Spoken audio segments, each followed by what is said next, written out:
Boleh. Bismillahirrahmanirrahim. Assalamualaikum warahmatullahi wabarakatuh. Dan selamat pagi. Alhamdulillahirabbil alamin wassalatu wassalamu ala asyrafil anbiya'i wal mursalin wa ala alihi washabbihi ajmain.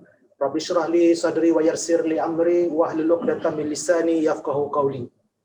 Yang berbahagia Datuk Dr. Muhammad Daud Bakar, Presiden Universiti Islam Antarabangsa Malaysia. Yang berbahagia Profesor Madya Dr. Afandi Ahmad, Timbalan Naib Chancellor Hal Ehwal Pelajar dan Alumni UTHM. Yang berusaha Puan Zahrah Abdul Samad, Ketua Pustakawan Perpustakaan Tunku Tun Aminah UTHM. Sahabat-sahabat kami di UTHM dan sahabat-sahabat kami di luar UTHM. Alhamdulillah, bersyukur kita kepada Allah Subhanahu Wa Taala kerana pada pagi ini kita dapat dipertemukan dalam satu majlis webinar bicara buku yang dianjurkan oleh Perpustakaan Tunku Tun Aminah UTHM berkenaan dengan sebuah buku dan seorang penulis dan tokohnya, iaitu Anak Desa ke Persada Antarabangsa.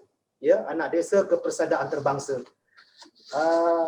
Untuk pertama kalinya saya menjemputkan dahulu ucapan alu-aluan oleh Yang Berusaha Puan Zahrah Abdul Samad, Ketua Pustakawan UTHM. Dipersilakan, Puan. Terima kasih Tuan Moderator Dr. Lulfan Jaiz, Timbalan Dekan Pusat Pengajian Umum dan Kurikulum UTHM. Bismillahirrahmanirrahim. Assalamualaikum warahmatullahi taala wabarakatuh.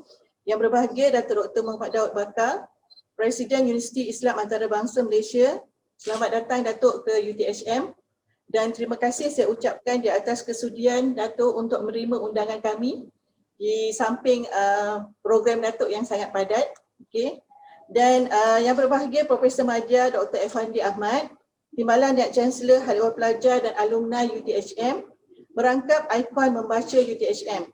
Terima kasih Prof di atas komitmen yang diberikan dan sentiasa menyokong program-program yang dianjurkan oleh Perpustakaan Tunku Tun Aminah.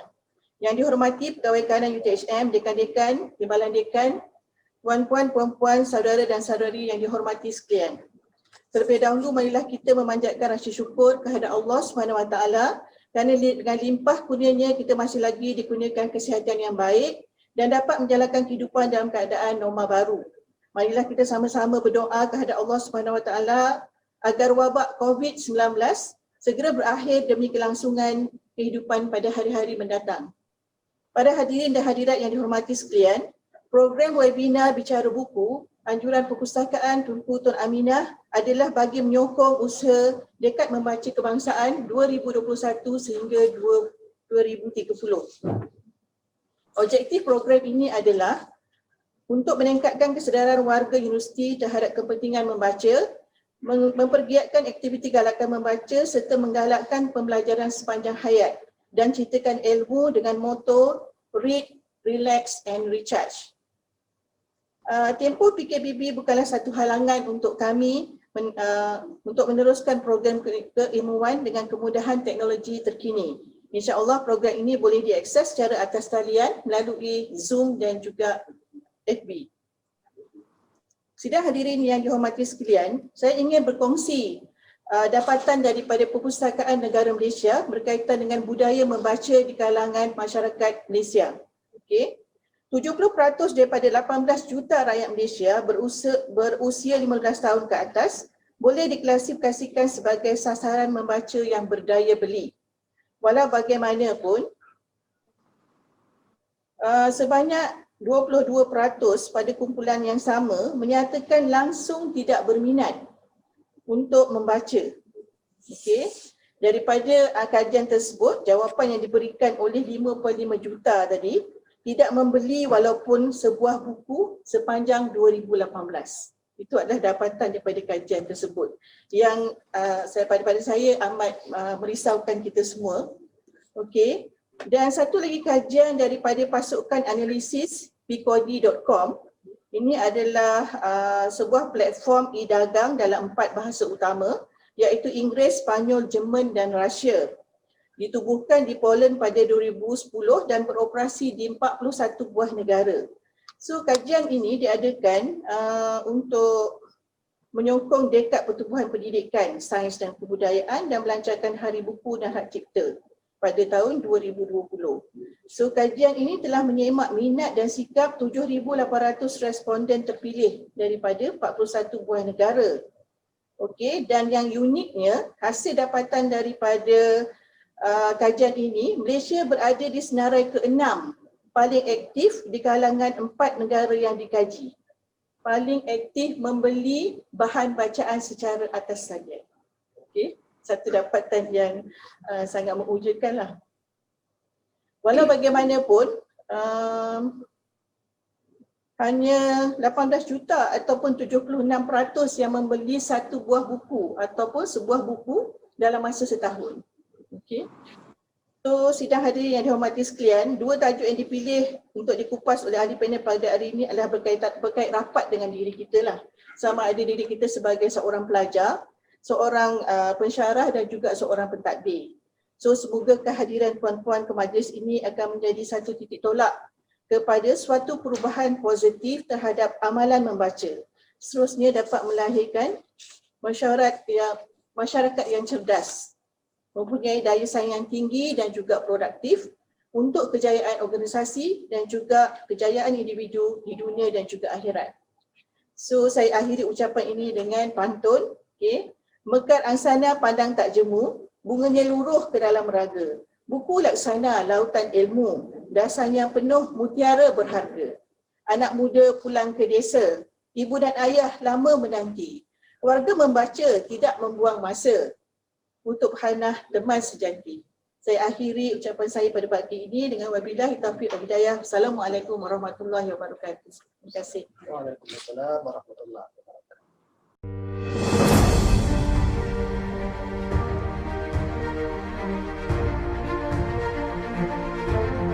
We live in a distracted world.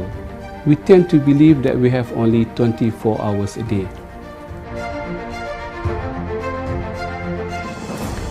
Time and soul are being created by God. How much time do you have to live and how much time can you live? This have become the secret of the universe.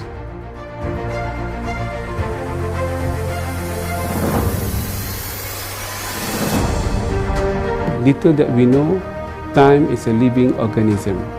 The time can be expanded and can be reduced.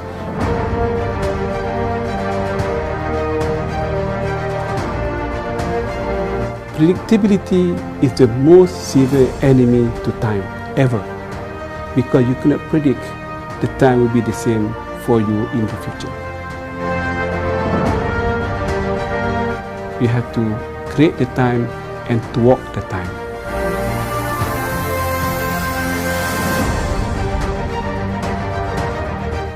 That's why we have to be the time maker and the time changer. Join me in my journey of creating an extra hour a day.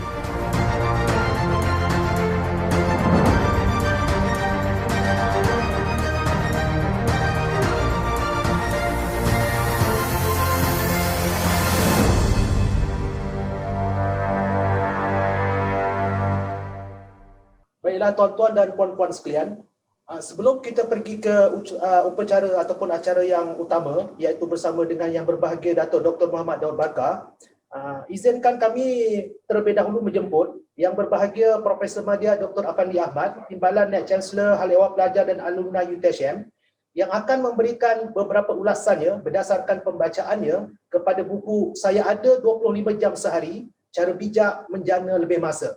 Dipersilakan yang berbahagia Prof. Bismillahirrahmanirrahim. Assalamualaikum warahmatullahi wabarakatuh. Terima kasih kepada Dr. Lufan selaku moderator, yang dihormati Puan Zahra, dan yang amat disanjungi sebenarnya pada pagi ini. Saya rasa cukup bertuah kerana saya diberikan amanah dan peluang untuk memberikan ulasan dan pandangan terhadap seorang tokoh, hasil karya beliau yang saya juga begitu kagumi. Terima kasih kepada yang berbahagia Datuk Dr. Mohammad Daud Bakar yang bersama-sama dengan kita sudi bersama-sama dengan program Book Talk at PTTA UTHM.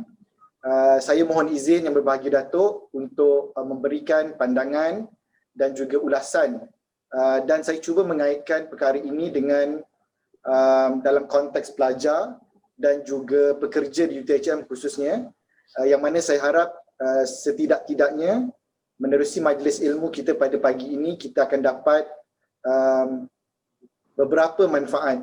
Dan berbagai datuk banyak menggunakan perkataan mencerakinkan di dalam karyanya yang saya baca ini. Jadi perkataan itu barangkali kita jarang juga gunakan dalam kehidupan seharian, tetapi menerusi pengamatan saya dapati perkataan mencerakinkan itu boleh membawa mesej yang jelas kepada kita bahawa pentingnya untuk kita merancang, memikirkan sesuatu yang lebih berada di hadapan, dan insya-Allah dengan adanya sikap-sikap sedemikian itu kita akan dapat memberikan manfaat yang lebih baik bukan hanya untuk diri kita tetapi juga kepada pihak-pihak lain yang bersangkutan dengan kita. Jadi saya ada juga sediakan slide ataupun bahan untuk membantu sesi ulasan pada pagi ini. Cuma sebelum itu saya juga mengambil kesempatan untuk menggalakkan rakan-rakan warga UTHM dan juga para pelajar khususnya, bagi saya berdasarkan saya punya pengalaman secara peribadi, 3 buku ini yang pada masa ini telah pun saya baca, iaitu pertama adalah buku Pulun yang sebelum ini saya pernah pun berikan ulasan ketika kita di awal pada awal pandemik COVID dulu. Kemudian sebenarnya saya dah membaca juga, cuma saya harap nanti saya dapat jugalah semak apa yang diulas oleh penulisnya sendiri pada hari ini, dan saya rasa sangat dengan rendah dirilah diberikan peluang untuk memberikan pandangan ataupun ulasan, sebenarnya bukan pandangan ulasanlah terhadap pembacaan yang dah dibuat dan kaitannya dalam perkara ini. Jadi mungkin saya boleh kongsikan slide juga bersama-sama ketika saya cuba menyampaikan perkongsian pada pagi ini. Topik ataupun tajuk yang dikemukakan iaitu saya ada 25 jam sehari. Saya rasa dia adalah satu tajuk yang sebenarnya memerlukan kita meneliti pemikiran, kerana dah tentulah bila kita bercakap kita ada 25 jam, orang akan kata satu hari kita hanya ada 24 jam, macam mana nak jadi 25 jam. Tetapi saya, kalau kita boleh ingat di Parit Raja khususnya, boleh pergi pada slide yang kedua saya rasa.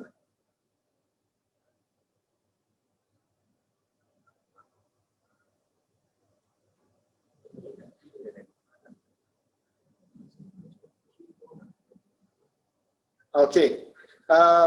Semalam bila saya nak menyediakan bahan ini, saya cari juga. Saya dok fikir sebab tajuknya saya ada 25 jam. Jadi yang berbahagia Datuk dah berikan tajuk ini dalam karyanya, dan secara kebetulan barangkali di tempat di Parit Raja ni khususnya, lokasi untuk UTHM kampus Induk ini, kita ada restoran 25 jam. Yang dulu ada satu di Taman Universiti, tapi saya rasa dah tak ada dah. Dah mungkin berpindah ke tempat lain dan tak lagi membawa jenama 25 jam. Tetapi dulu semua orang tertanya-tanya macam mana restoran ini boleh ada jam yang lebih. Waktu itu tak ada orang pun boleh bagi jawapan, tapi dari sudut penjenamaan, jenama 25 jam dalam konteks restoran ini sedikit sebanyak saya rasa menyumbanglah kepada minat ataupun galakan untuk pelanggan-pelanggan orang kata menjadi pelanggan kepada kedai ini. Tetapi saya just nak petik dulu mungkin sedikit apa yang memberikan satu mesej kuat kepada saya yang ditulis oleh Datuk, iaitu disebutkan masa dalam masa. Maknanya dengan jelas dituliskan, sebenarnya walaupun dikatakan saya ada 25 jam, tetapi tiada siapa yang mendapat lebih daripada 24 jam sehari.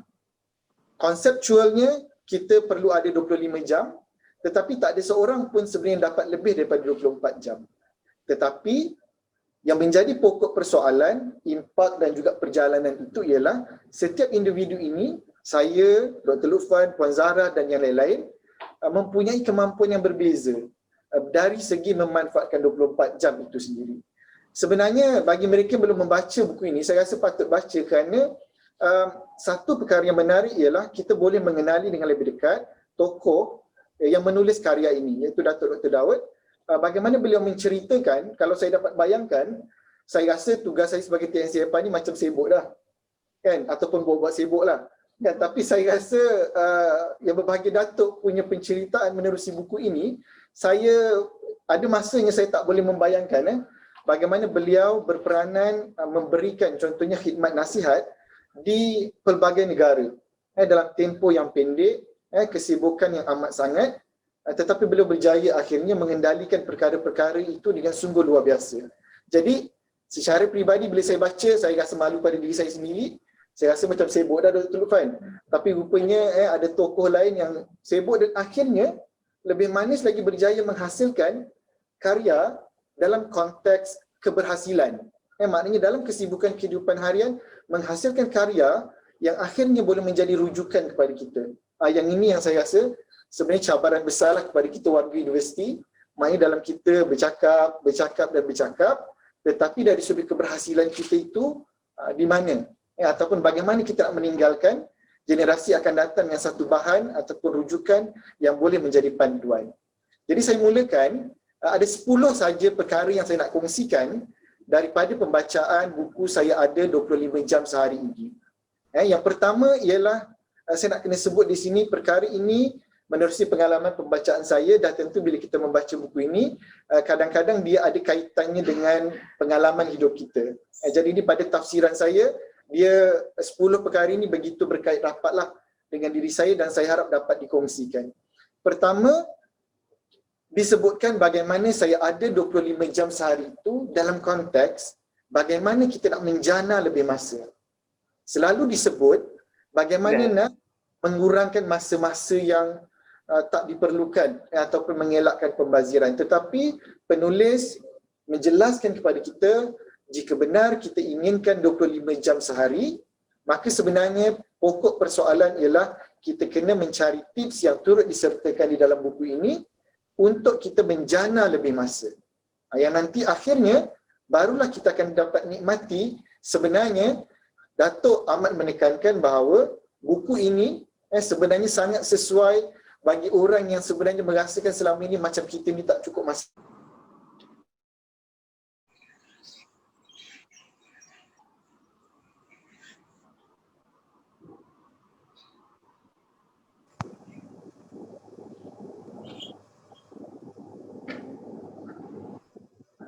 Okey, selepas kita dah boleh memikirkan macam mana nak menjana masa kita, walaupun secara teknikal kita ada 24 jam, macam mana nak seolah-olah tambah 1 jam. Yang kedua ialah, saya rasa dua ini agak common ataupun biasa kita sebut.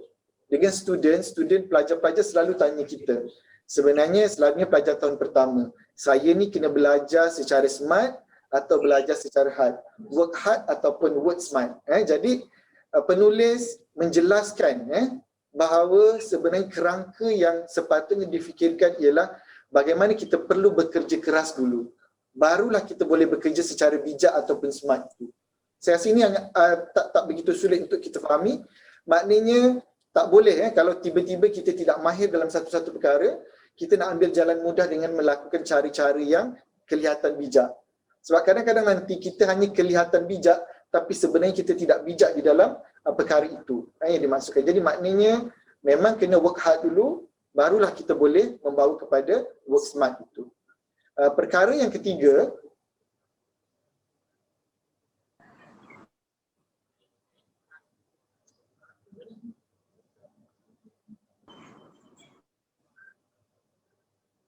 okey. Perkara selepas kita dah boleh memikirkan untuk menjana masa, kita kena memahami konsep bekerja keras dan bijak tadi. Kita kena sebenarnya dipesan bagaimana kita perlu audit masa kita. Maknanya kita kena buat, kalau kita bertugas di universiti, kita ada unit audit dalam, mungkin menyemak kita punya proses kerja dan sebagainya. Tetapi saya contoh, saya nak izinkan siapa audit masa saya. Puan Zahra nak izinkan siapa audit masa Puan Zahra, Dr. Lufan nak izinkan siapa. Sebenarnya tak boleh pun orang lain audit masa kita. Sebab kitalah yang menjana masa kita, kitalah yang memilih untuk bekerja keras atau bekerja secara bijak. Jadi pembaziran masa kita, kita sendiri sahaja yang boleh audit ataupun semak ke mana masanya telah pergi. Saya selalu berkempen dengan pelajar-pelajar sebelum ni tentang apa yang disebut sebagai jam belajar pelajar, JBP. Konsep itu ada di universiti, setiap satu kredit yang pelajar-pelajar ambil ini ada di punya nilaiannya yang mesti difahami oleh pelajar. Setiap satu jam kredit mesti belajar 2 jam contohnya. Yang ini pelajar-pelajar khususnya lazimnya tidak menyemak. Dia pergi kelas, dia belajar, kadang-kadang dia belajar subjek 1 kredit, lebih banyak jam berbanding subjek yang 3 kredit. Jadi ini juga sebenarnya ada kaitannya apabila kita tidak dapat menyemak, ancaman pembaziran masa dalam perjalanan kehidupan kita. Perkara yang keempat, yang ini lebih menarik. Dalam tajuk buku ini saya ada 25 jam sehari. Rupanya Dr. Lufan, Datuk juga pesan, sebenarnya bukan hanya 25 jam.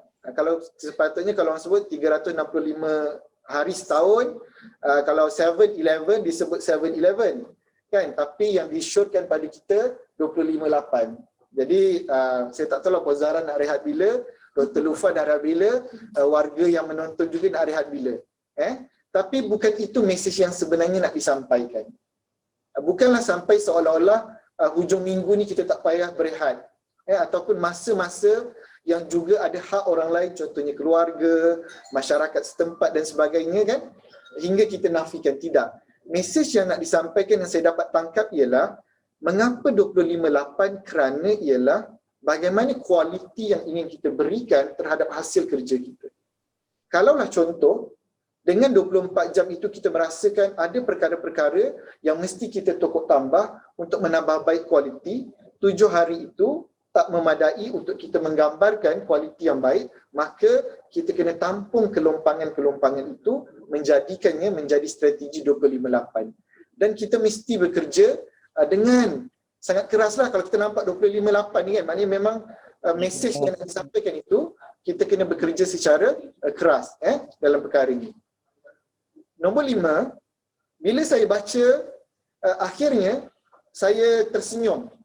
Sebab yang berbahagia Datuk juga menulis di dalam karya ini berkaitan, ada sedikit mesej yang disampaikan itu dengan satu buku lain yang juga saya kempen juga buku ini, duk suruh saya punya pasukan baca. Tajuk buku Good to Great. Maknanya buku Good to Great ni, sebenarnya buku ini diberikan oleh mentor saya. Masa awal tu beliau bagi pada saya, minta saya baca. Saya pun baca. Bagus kerana sebenarnya apa yang berlaku di dalam kehidupan kita, ada 2 keadaan pada pandangan saya. Pertama, mereka yang perasan bagus. Ramai perasan bagus, akhirnya memang dia tidak akan menjadikan sesuatu perkara yang lebih baik. Tak boleh ditegur, sama ada saya, staff ke pelajar ke kan. Kita rasa kita dah bagus dah. Saya dah bagus dah jadi TNC contohnya. Jadi kenapa orang lain nak tegur? Kan? Tetapi apa yang nak disebut di situ ialah ramai yang bagus sebenarnya. Good ini ramai. Tetapi tidak ramai yang hebat. Tak keterlaluan kalau saya katakan contoh penulis buku, Datuk Dr. Daud ini, insan yang hebat. Kerana beliau telah berjaya menjana lebih masa, melonjakkan pemikiran-pemikiran yang strategik pada pandangan saya, memperlihatkan keberhasilan yang boleh menjadikan bukti bagaimana formula 25 jam yang beliau cadangkan ini boleh melonjakkan kita daripada bagus kepada hebat, good kepada great. Dan kita kena ingat selalu perasaan bagus ini diancam oleh perasaan ataupun rasa selesa. Kan enemy kepada progress ni, musuh kepada progress ini adalah rasa selesa, complacency. Kita rasa selesa, dah cukup lah. Kan, kita rasa kita dah buat, jadi kita rasa kita tak perlu memikirkan macam mana nak jana lebih masa. Kan, kalau dalam konteks bekerja, selalu orang kata gajinya sama je, jadi kenapa nak kena kerja lebih?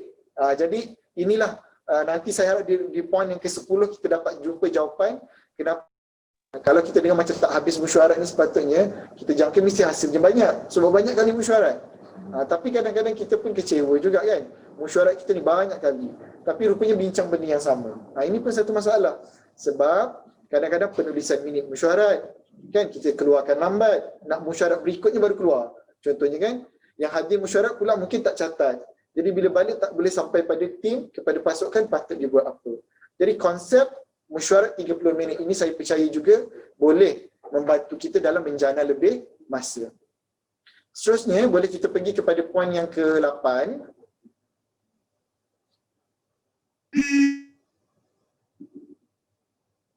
Okey, yang ini ditekankan sekali lagi. Walaupun tadi nombor 2 tu macam kita nampak macam sedikit sama kan. Bekerja keras atau bijak. Kita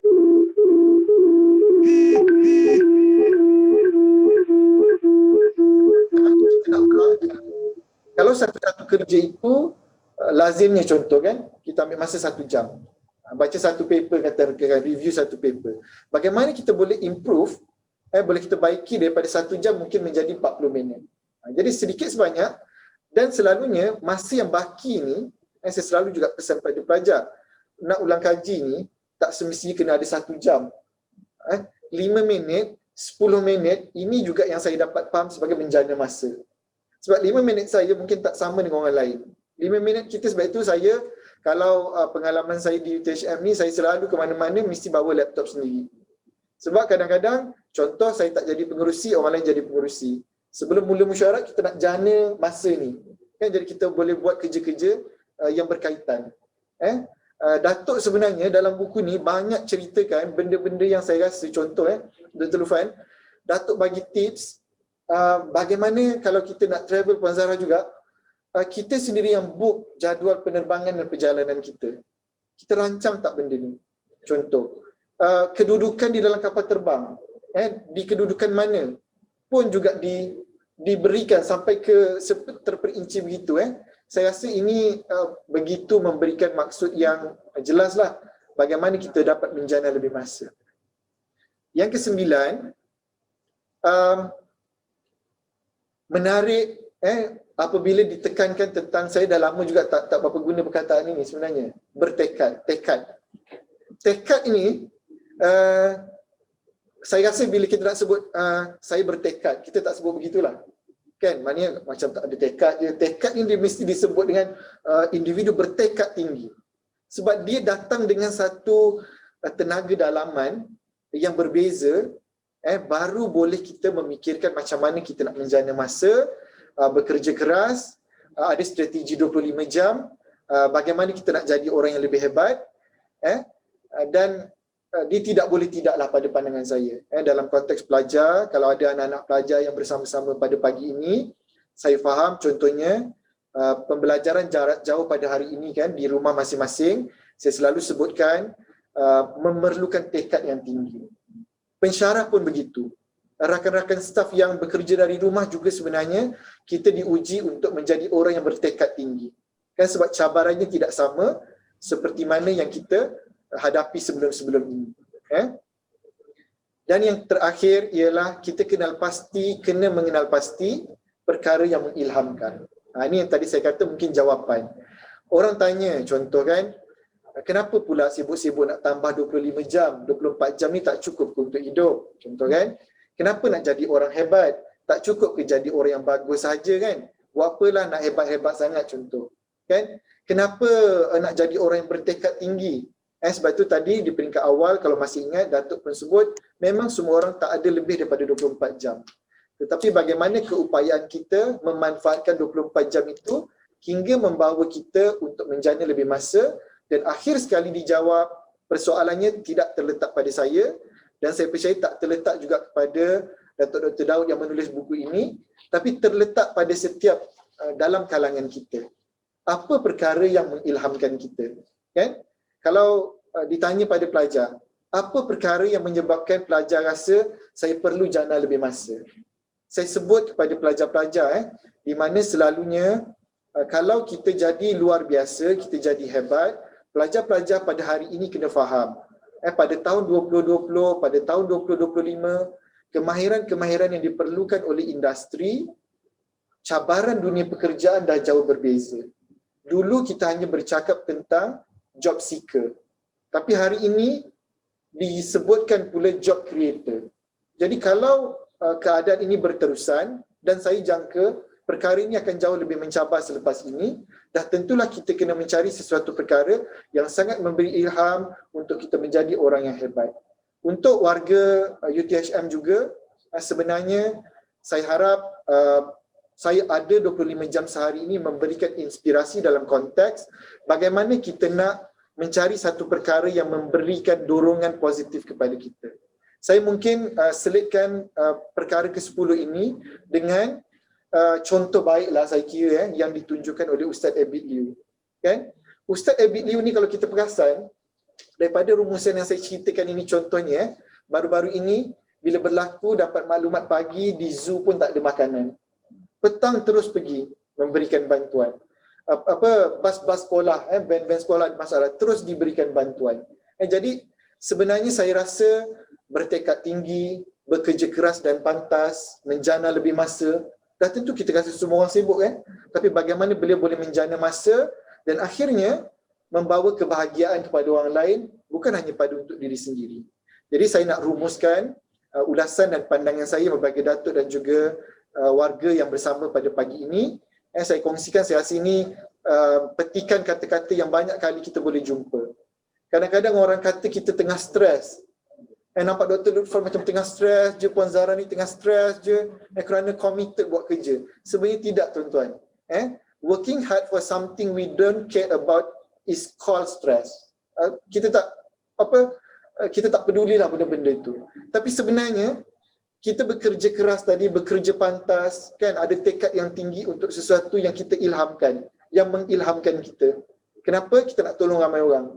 Jadi pensyarah contohnya kan, warga UTHM contoh bertugas di universiti, kan, membantu pelajar-pelajar yang sedang orang kata berjihad dalam ilmu, mendapatkan ilmu. Jadi sebenarnya kita mencintai, passionate terhadap perkara-perkara yang kita buat. Jadi saya berikan kesimpulan, buku 25 jam sehari yang ditulis ini mesti dibaca agar kita faham mengapa kita perlu menjana lebih masa, bagaimana kita nak melakukan penambahbaikan terhadap diri kita, keluarga, organisasi dan juga sebenarnya negara. Saya percaya apabila lebih ramai orang menjana lebih masa, warga organisasi menjadi lebih committed, prestasi organisasi menjadi lebih baik, prestasi universiti jadi lebih baik dan insya-Allah prestasi negara juga akan jadi lebih baik. Dan insya-Allah setiap kebaikan yang kita buat itu akan ada ganjarannya.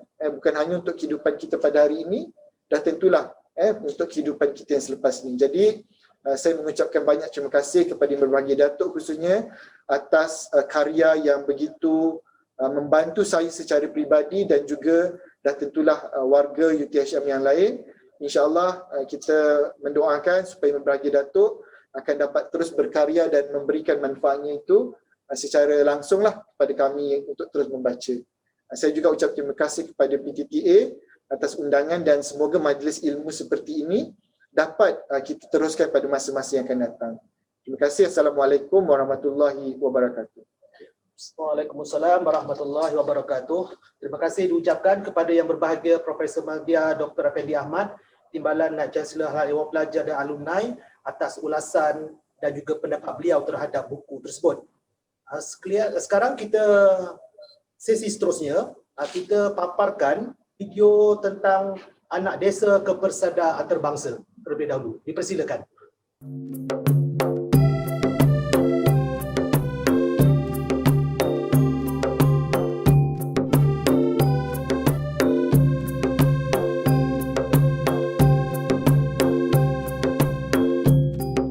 Ini merupakan satu cerita rakyat Malaysia. Satu cerita bagaimana seorang anak desa yang dikelilingi oleh kemiskinan dapat mendaki tangga-tangga kejayaan.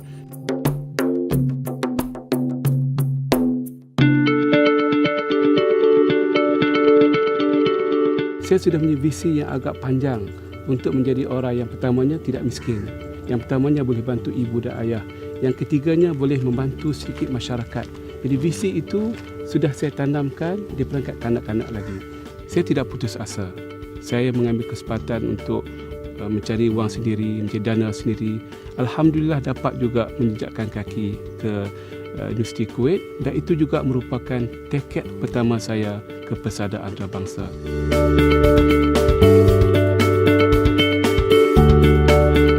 Saya pernah menjawat jawatan tetap di sebuah universiti tempatan di Malaysia, Universiti Islam Antarabangsa Malaysia, dan pernah menjawat sebagai Timbalan Rektor.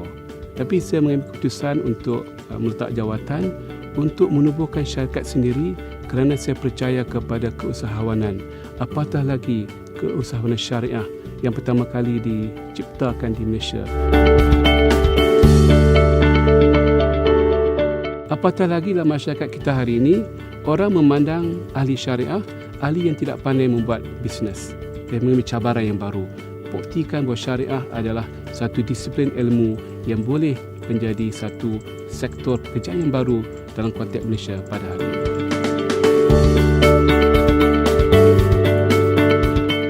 Masyarakat kampung ini masyarakat yang cukup unik, masyarakat yang bersih, yang tenang, tapi memberikan satu galakan, satu cabaran dan satu dorongan yang cukup besar kepada anak-anak muda kita untuk mereka juga melihat bahawa mereka juga boleh berjaya di peringkat yang lebih tinggi dan mudah-mudahan di peringkat antarabangsa.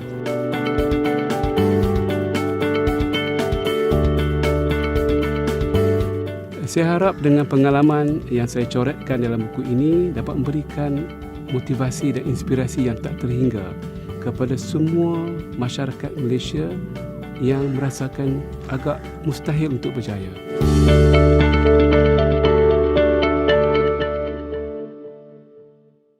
Buku ini adalah pengalaman saya, cerita seorang anak desa yang berada di perangkat antarabangsa.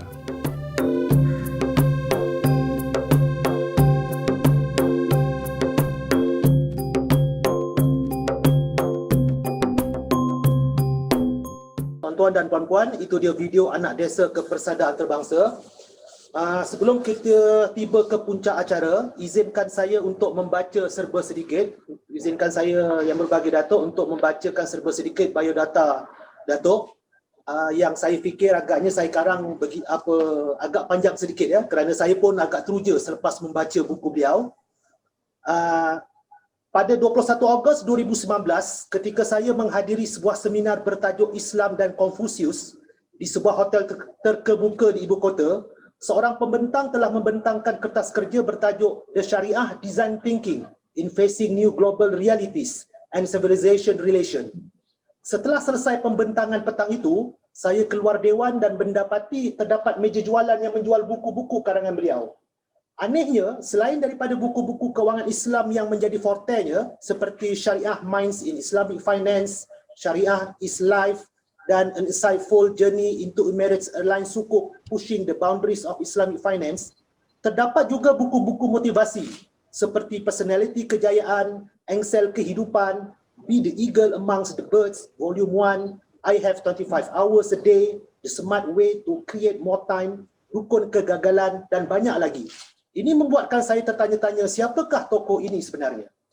Lalu saya membuat keputusan untuk membeli 2 buah bukunya yang saya fikir paling asas, iaitu Pulun dan Anak Desa Kepersadaan Antarabangsa.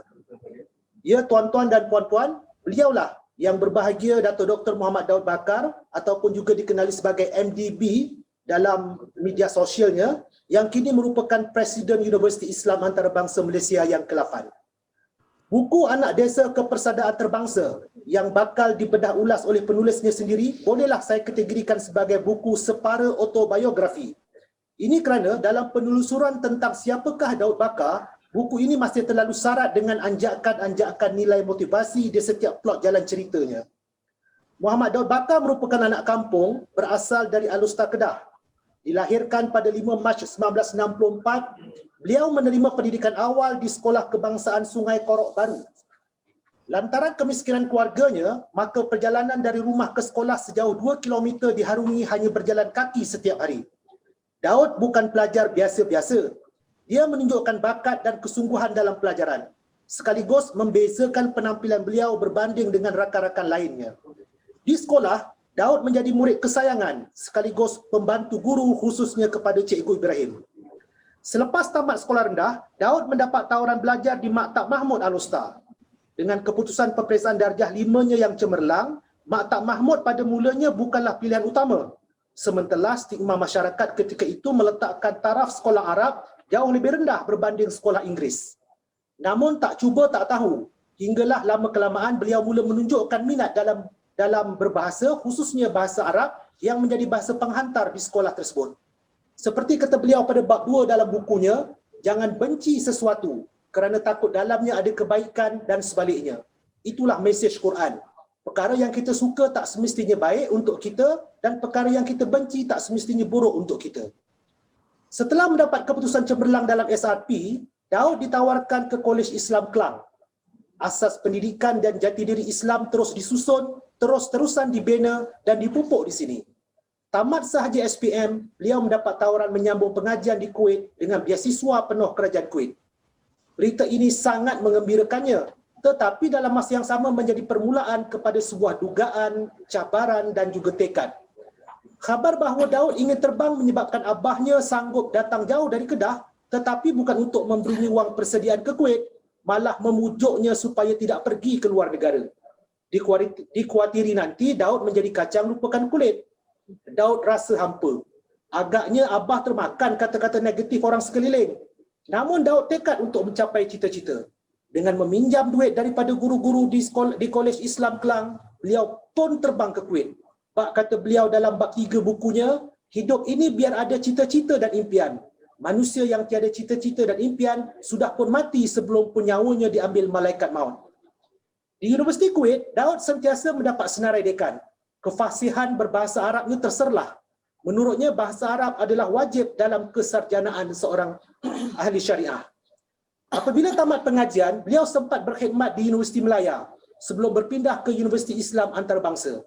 Kemudian dihantar melanjutkan pengajian PhD University St Andrew UK. Di sini Daud belajar pula bahawa penguasaan bahasa Inggeris kunci kepada keantarbangsaan. Tesisnya ialah di dalam bidang usul fiqh, iaitu disiplin mengenai metodologi yang digunakan pakai oleh para mujtahid untuk mengembangkan hukum-hukum Islam. Antara nilai baik utama yang beliau perolehi setelah melalui proses ini ialah menyayangi dan menghormati semua guru dan mentor dalam kehidupan pengajiannya. Bak kata beliau pada bab 4 buku ini, siapalah kita tanpa guru, guru dan mentor penyuluh kegelapan. Daud yang selesa dengan bidang usul fiqh ingin mendalami bidang tersebut dan menjadi pakar yang disegani. Namun apabila balik mengajar di fakulti, dekannya meminta beliau mengajar undang-undang komersial Islam yang tiada kaitan langsung dengan usul fiqh. Tak puas hati dengan dekan. Namun baiknya Daud ni dalam tidak puas hati pun masih menyempurnakan amanah yang diberi. Beliau mengeluarkan duit paket sendiri untuk melengkapkan diri dengan ilmu-ilmu baru serta praktis perbankan Islam. Ia merupakan satu proses yang perit tanpa menyedari bahawa beliau sedang menerokai perjalanan yang bakal mengubah laluan kerjayanya buat selama-lamanya. Pengalaman di UM dan UIA menyebabkan Daud tidak asing dengan sistem di universiti. Beliau tahu bagaimana sebuah universiti harus diuruskan. Pernah menjadi timbalan dekan hal ehwal pelajar, timbalan dekan akademik, dekan pengajian siswazah dan timbalan rektor UIA sebelum membuat keputusan berat tetapi berani menubuhkan syarikat Amani pada 1 April 2005 sekaligus meninggalkan dunia akademik secara rasmi. Antara tahun 1994 hingga 2005, sebenarnya Daud sudah secara aktif mula terlibat dengan konsultansi dengan institusi perbankan Islam. Beliau mula menjadi rujukan kepada pengamal industri dari dalam dan luar negara. Salah satu kekuatan Daud adalah pengalaman luasnya di peringkat antarabangsa. Dalam bab 10, beliau menyatakan bahawa pentingnya keterampilan ilmu, keterampilan bahasa, keterampilan personality dan keterampilan perwatakan.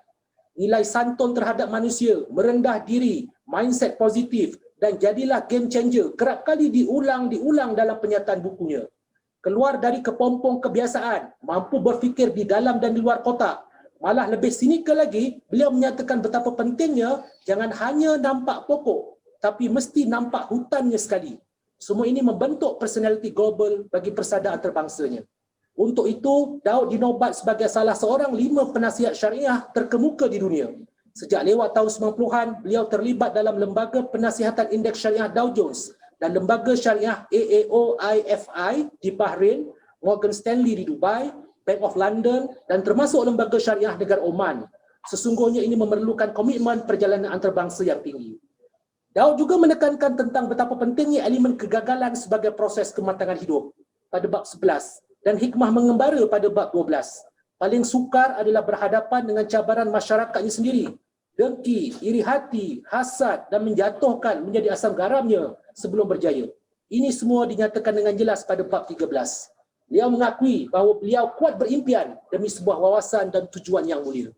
Mujur ada isteri dan keluarga yang memahami, atau lebih tepat telah dilatih untuk memahami. beliau sangat menekankan sikap positif.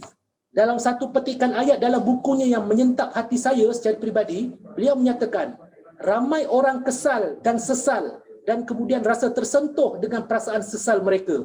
Seolah-olah mereka dah insaf sepenuhnya. Walhal mereka tidak melakukan sesuatu apa pun.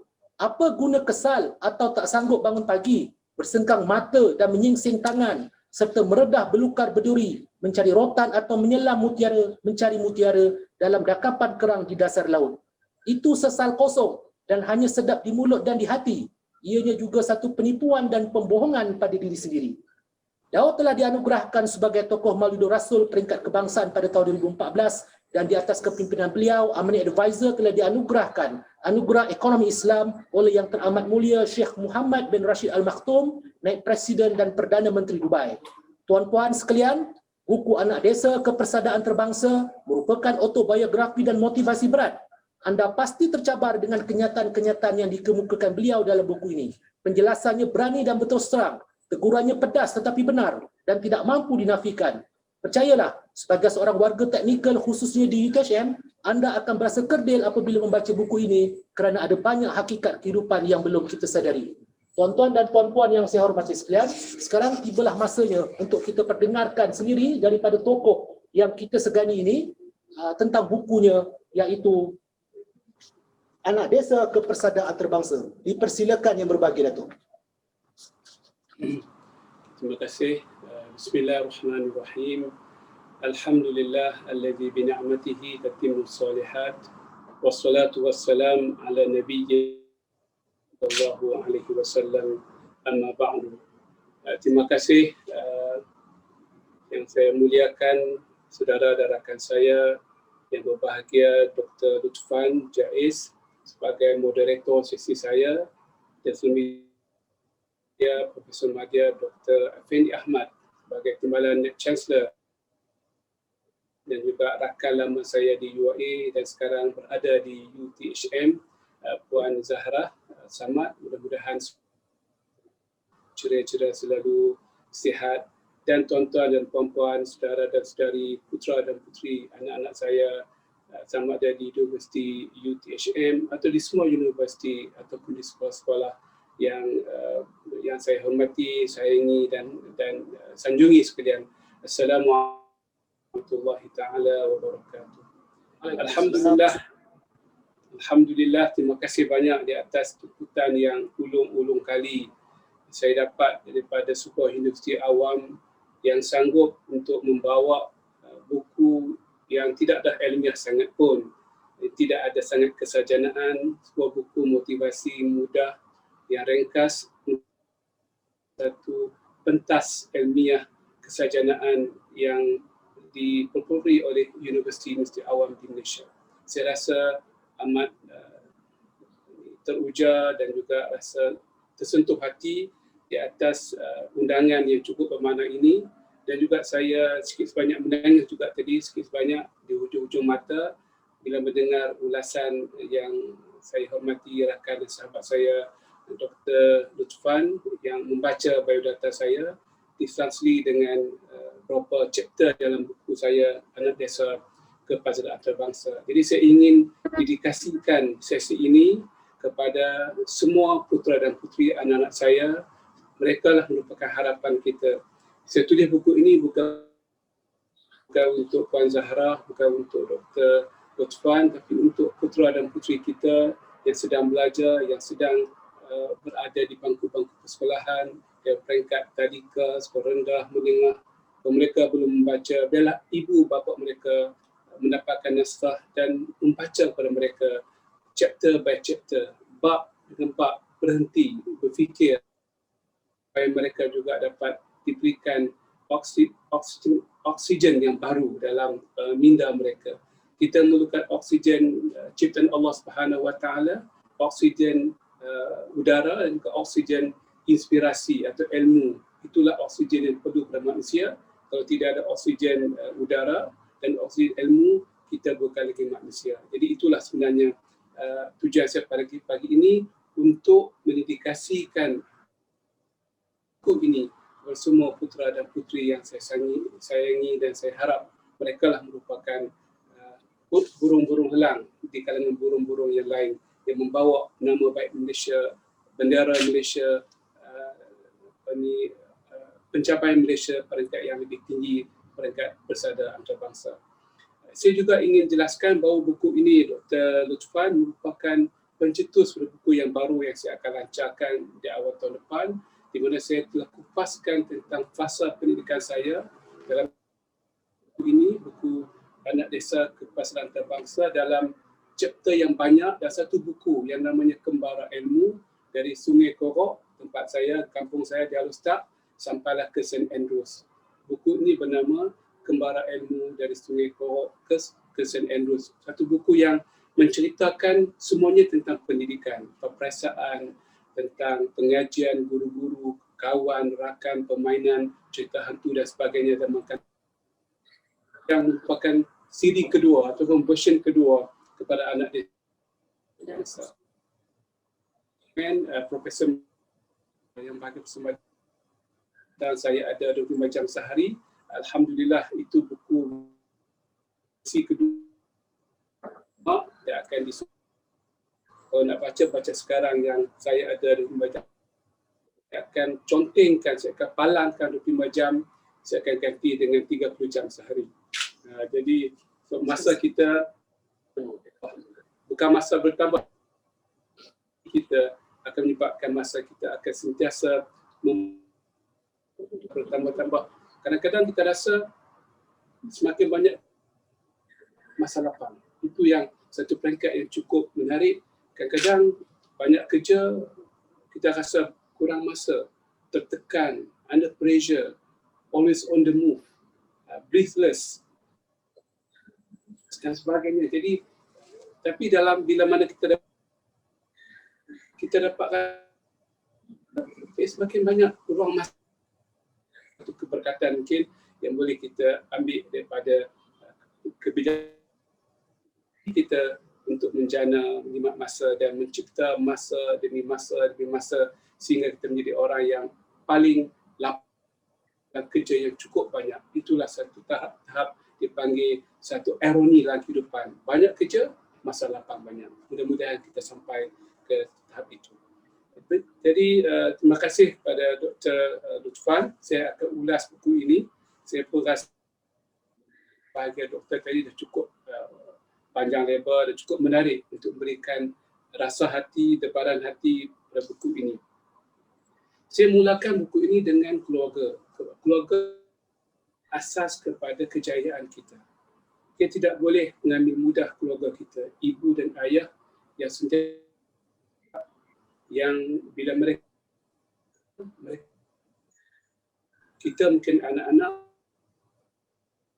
kita mungkin kita yang, tetapi ibu dan ayah mereka tidak berpura-pura.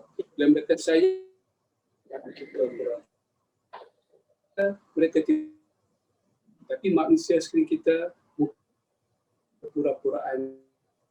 Ayah merupakan darah daging kita, mereka lah merupakan asal usul kita dan mereka lah merupakan pembawa tangan kita ke jalan yang sebenar. Lakukan dengan dan abah saya seorang ayah. Saya berumur dah 10 bulan. Buku ini bahawa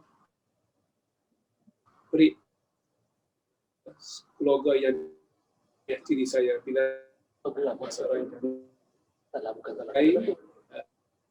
empat pada masa tersebut dibuang diri saya dan kakak saya telah meninggal pada peringkat umur muda. Diambil oleh mak tiri sebab mereka dah besar dan mereka merupakan aset kepada keluarga. Saya masih kecil lagi, duduk pakai pampers lagi, banyak masalah. Saya dijaga oleh ibu saya. Tapi itulah sekolah saya yang pertama.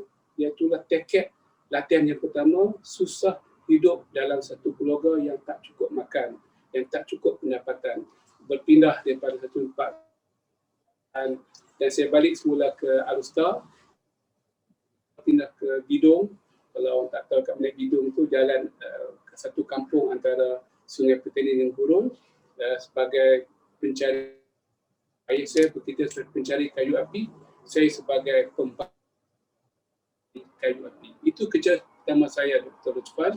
Terus saya jadi pensyarah, timbalan dekan, rektor. First job was pencari atau pembantu kayu api di ladang-ladang getah di kawasan Sungai Petani, Gurun dan Bido di waktu pagi dan petang untuk dijual satu berkas itu dalam 10 sen, 20 sen. Itulah rezeki kami yang kami. Kemudian saya berpindah ke Alustar dalam tempat yang pertama, balik semula ke kubu saya, tempat asal saya, tempat lahir saya, dan ibu saya seorang guru Quran yang mahir dan cekap juga, tapi selalunya beliau akan memerlukan pembantu pembaca Al-Quranul Karim, pendidik Al-Quranul Karim. Saya lagi di mangsanya, Daud, hang tolong ajak kawan-kawan hang baca Al-Quran. Saya nak pergi main gasing, main bulu ayam, main gundi dan sebagainya, tak boleh. Sebab menjadi pembantu guru Al-Quran dan pastikan the last person dekat rumah saya itu telah baca paling 3 kali, ulang-ulang, boring saya. 3 kali baca lama sangat, sampai saya tipu juga, baca sekali pun dah cukup sebab nak pergi main. Itu sifat kanak-kanak, tapi lama-lama dia memberikan satu dedikasi pada saya sebagai kerjaya saya yang kedua, iaitu pembantu ibu sebagai guru Al-Quranul Karim. Okay, tuan-tuan dan puan-puan, itulah ragam kehidupan, itulah permulaan pendidikan kita. Jangan kita ambil mudah. Perkara yang kecil, kalau kita suburkan, kita bajakan, kita sayangkan, kita berikan rasa passion kita, dia akan menjadi satu gergasi, satu raksasa yang boleh menjadikan kita hebat di masa hadapan. Kemudian dalam chapter yang kedua, saya cerita tentang pendidikan saya di sekolah rendah ke peringkat lebih tinggi lagi. Menarik cerita pendidikan ini. Kesimpulan yang saya nak bawa dalam chapter ini adalah pendidikan sepatutnya menghiburkan. Kadang-kadang saya rasa pelik, kenapa anak-anak kita tak suka pergi sekolah? Kenapa pelajar universiti tak suka masuk bilik kuliah? Sedangkan pendidikan itu sepatutnya menghiburkan kepada pelajar dan terutamanya, saya sebut selalu, kepada pensyarah, kepada pendidik.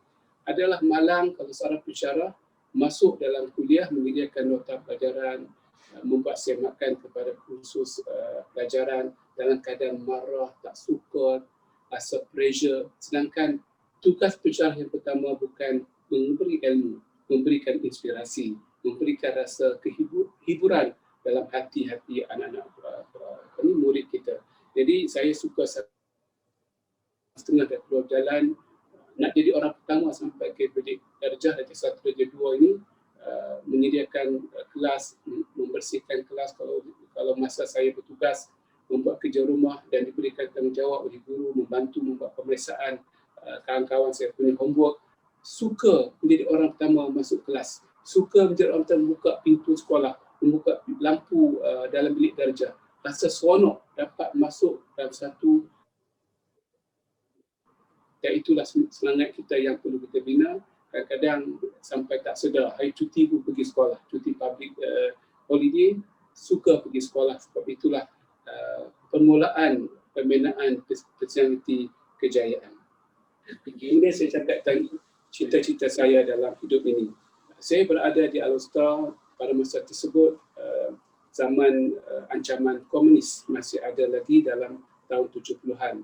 Darjah 1 saya tahun 1970, 71 minta maaf. Jadi 6 tahun itu masih lagi ancaman komunis di sebelah utara.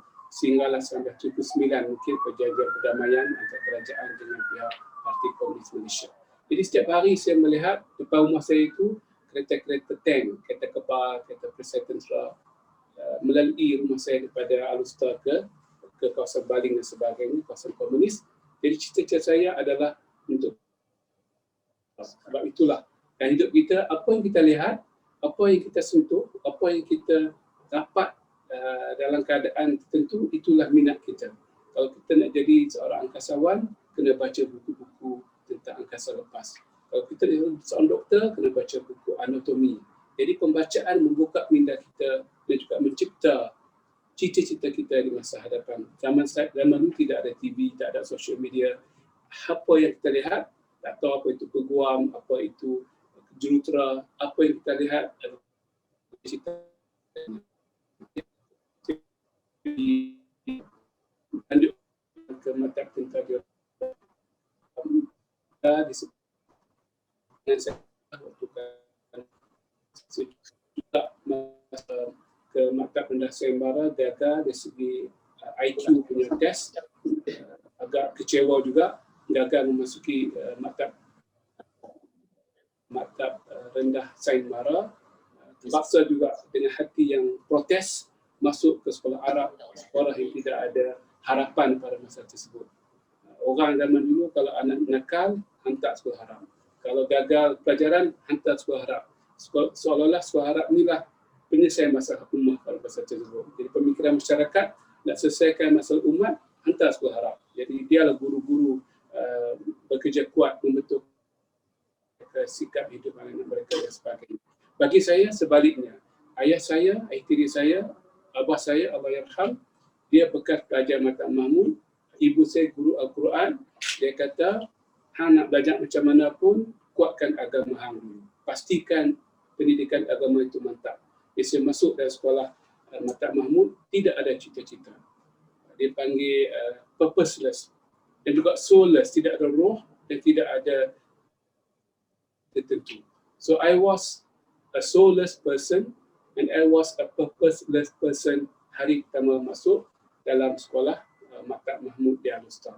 Tetapi kuasa Allah Subhanahu Wa Taala menarik, amat luar biasa, dicampakkan dalam hati saya di hari pertama suka belajar bahasa Arab. Jadi balik ke rumah hari pertama saya masih ingat lagi, dah bercakap bahasa Arab dengan adik-adik saya yang tak tahu bahasa Arab. Of course, mak saya yang tak tahu bahasa Arab teruja untuk menguasai bahasa asing. Saya melihat rakan-rakan saya yang pergi sekolah Arus Perdana, mereka mungkin tidak mengetahui, mereka bahasa Inggeris mungkin, bahasa asing. Tapi saya sudah ada satu bahasa antarabangsa dan itu tanpa disedari mencipta saya atau meletakkan saya di atas landasan untuk menjadi warga antarabangsa di masa hadapan.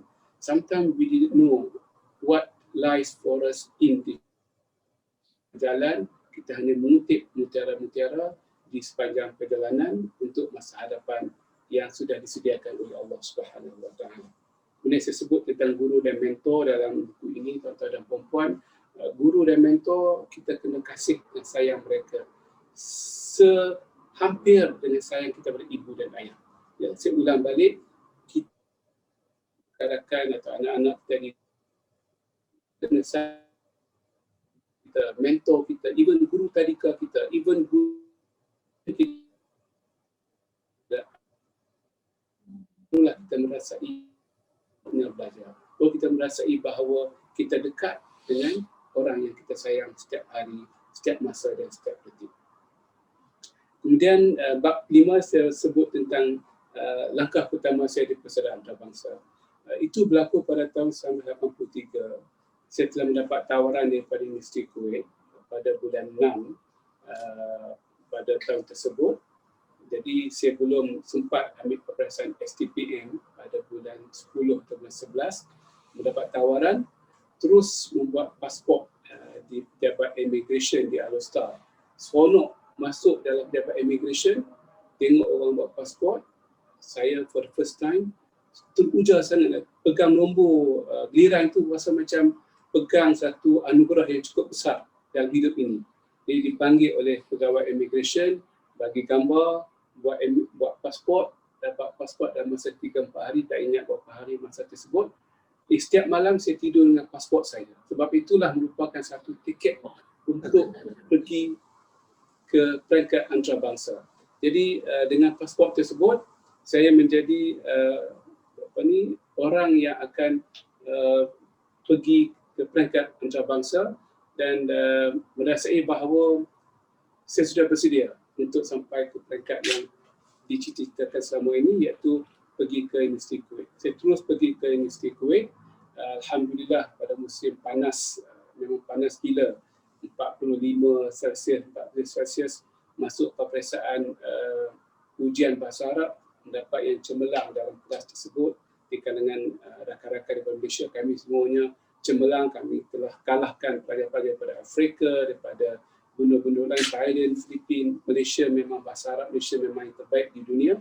Jadi itu langkah pertama saya di peringkat antarabangsa, belajar di Universiti Kuwait. Tetapi langkah pertama bukannya pergi, tapi pasport itu merupakan pencetus semangat untuk menjadi warga antarabangsa. Kemudian saya cerita dalam bab 6, hobi dan juga aktiviti sukan. Kita ni sebenarnya tuan-tuan dan puan-puan, anak-anak sekalian, kita kena aktif sukan. Terutama remaja, dengan otot badan dan juga otot minda kita. Penting ya. Kita ada dua otot, satu otot badan kita, satu lagi otot minda kita. Di zaman kita belajar, pastikan kita mempunyai keanjalan, mempunyai dia panggil we are able to stretch not only the physical muscle but also the mind muscle. Muscle otak kita kena di-exercise dengan pembacaan, pemikiran, tetapi juga otot-otot kita perlu juga dianjal-anjalkan. Sebab itu bermain sukan satu perkara yang penting. Pada peringkat universiti, rakan-rakan pengurus universiti, pastikan ada masa yang banyak kepada anak-anak kita untuk mereka bersukan. Janganlah kita beratkan, pandangan saya peribadilah, mungkin salah, mungkin tepat. Saya melihat semakin hari, semakin banyak jumlah jam kredit kepada pelajar kita. Daripada 110, 120, 130, dan saya difahamkan setengah-setengah kursus 167 jumlah jam kredit untuk dapatkan ijazah pertama. Bagi saya ini satu perkara yang tidak patut sama sekali. Kita bukan lagi zaman belajar ilmu, dia belajar cara mencari ilmu. Jadi kalau boleh di peringkat universiti dengan izin, kita ringan-ringankan sikitlah jumlah kredit jam itu supaya anak-anak kita boleh menikmati kehidupan mereka dan juga boleh belajar cara berfikir. Kita menghantar anak-anak ke universiti bukan untuk cari ilmu. Hari ini ilmu ada di mana-mana sahaja, Google, internet. Tapi kita hantar anak-anak kita untuk mereka diajar cara berfikir secara sistematik, secara saintifik, secara koheren, secara kohesif, secara analytical, secara berdata, secara berfuturis dan sebagainya. Itulah tempat universiti dan itulah tugas para pensyarah untuk mendidik minda anak-anak kita di universiti supaya pandai berfikir. Bila mereka pandai berfikir, mereka berjaya seorang warga negara yang baik dan juga tercipta ketika disebut oleh Profesor Madya Dr. Fendi Ahmad kita tadi. Kemudian bahasa Inggeris. Bahasa Inggeris ni bahasa yang asing untuk saya. Saya pergi ke Universiti St. Andrews dalam bidang PhD, memang susah payah untuk saya. Dan saya rasa saya di peringkat 2A dalam peringkat Profesor Madya dulu, peringkat penolong ataupun tutor, diberikan peluang untuk sambung dekat PhD, saya kena ada ujian kelayakan bahasa Inggeris. Ada dua, TOEFL untuk Amerika Syarikat dan juga IELTS untuk pergi ke United Kingdom. Saya memang buta huruf bahasa Inggeris, memang teruk sangat-sangat. Jadi kena pergi belajar kursus bahasa Inggeris. Saya masih ingat lagi, gaji saya tak banyak di UAE, memang tak banyak sangat, cukup untuk keluarga dalam seorang anak pada masa tersebut, rumah sewa, dan bakinya dalam kurang lebih dalam 300-400 untuk belanja makan, tolak sewa, tolak belanja kenderaan, saya naik bas mini waktu tersebut. 400 ni lah untuk perbelanjaan keluarga. Tetapi saya memerlukan sebanyak RM600 untuk belajar bahasa Inggeris secara intensif, one-to-one, berbagai pusat bahasa Inggeris di Kuala Lumpur, sampai saya terpaksa meminjam pada adik saya, beasiswa mereka untuk pastikan saya mendapat kelulusan yang baik untuk sambung pelajaran ke United Kingdom. Saya rasa dengan izin Dr. Lutfan, mungkin tidak ada mereka di kalangan pensyarah muda yang sanggup berkorban untuk bahasa Inggeris seperti benda yang saya lakukan. Selama 6 bulan, wang saya memang habis, kosong, poket saya terpaksa meminjam lagi untuk pastikan saya boleh memahami, menulis, mengarang dan lulus TOEFL dan juga IELTS untuk pergi pergi sama ada ke Amerika Syarikat dan juga ke United Kingdom. Saya dapat 2 tawaran, alhamdulillah, daripada Universiti Cornell di Amerika Syarikat dan juga Universiti St Andrews dan Universiti London. Tapi saya memilih untuk pergi ke universiti yang paling saya rasa dekat di hati saya. Saya takut untuk pergi universiti yang terkenal, iaitu London dan juga Universiti Cornell di Amerika Syarikat, sebab ekspektasi tinggi. Saya belajar bahasa Arab, nak buat satu kajian disertasi, masuk kelas dalam bahasa Inggeris, takut dan komentar. Jadi saya pilih kursus yang melakukan PhD atau Master by Thesis, not Master by Coursework. Ketakutan yang saya ada, tapi itulah permulaan kepada kehidupan saya dalam bahasa Inggeris. Saya sebut dalam chapter ini, bahasa Inggeris adalah kunci kepada keantarbangsaan. Lama-lama saya polish bahasa Inggeris saya. Menarik dalam hidup saya di Universiti St Andrews, saya belajar bahasa Inggeris selama setahun. Rakan-rakan saya pergi masuk universiti dah habis kursus bahasa Inggeris. Saya masih lagi naik bas daripada Bandar Dundee 1 jam ke Bandar St Andrews setiap hari untuk masuk kursus bahasa Inggeris percuma di Language Center di universiti tersebut. Sebab saya tidak mengambil mudah. Saya kena belajar bahasa Inggeris walaupun tidak menulis tesis bahasa Inggeris. Lama-lama alhamdulillah Allah berikan upayaan yang cukup baik. Trik saya sebut dalam tesis dalam buku saya bahawa saya membaca selama 6 bulan pertama di universiti tersebut, saya membaca semua tesis yang ditulis dalam bidang pendidikan Islam dalam bahasa Inggeris. Sampai saya boleh hafal frasa-frasa, saya boleh catatkan segala frasa-frasa itu, saya masih simpan sampai sekarang.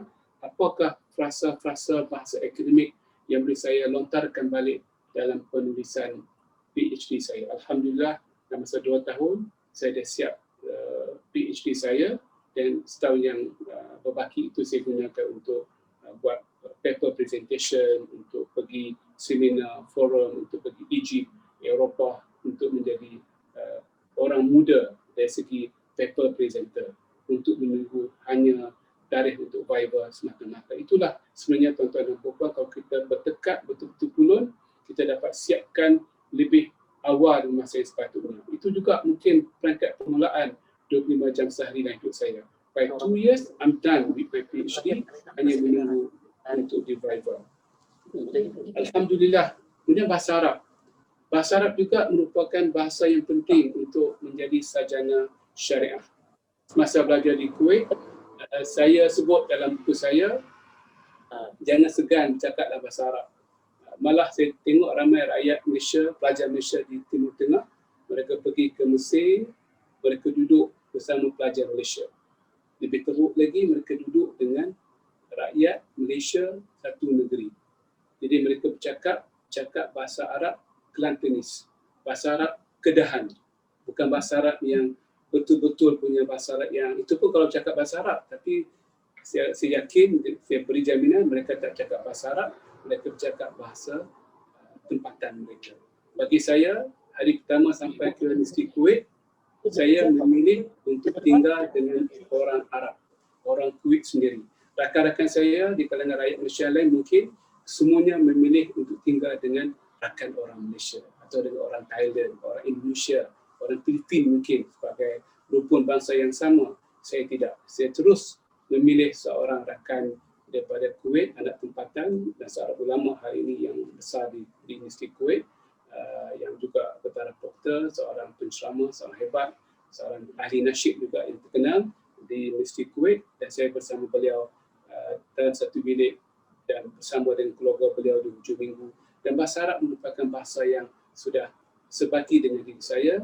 Saya juga bekerja di Kuwait selama setahun, pegawai di kerajaan Kuwait dan juga bekerja di syarikat swasta. Jadi saya rasa bahasa Arab itu bahasa Arab yang boleh bahasa spontan, bahasa sebati dengan kita. Dan dengan izin juga saya melihat anak-anak muda kita yang baru balik daripada Jordan, daripada Mesir, apatah lagi yang belajar pengajian Islam di Malaysia, bahasa Arab mereka tidak sampai kepada markah yang sepatutnya. Dan ini juga merupakan dengan izin satu kegagalan mendidik anak-anak muda kita di Malaysia dalam konteks bahasa Arab.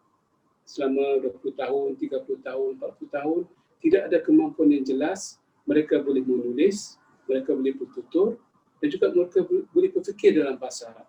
Apatah lagi boleh mempengerusikan majlis, mengutarakan idea, membuat naratif dalam bahasa Arab secara spontan.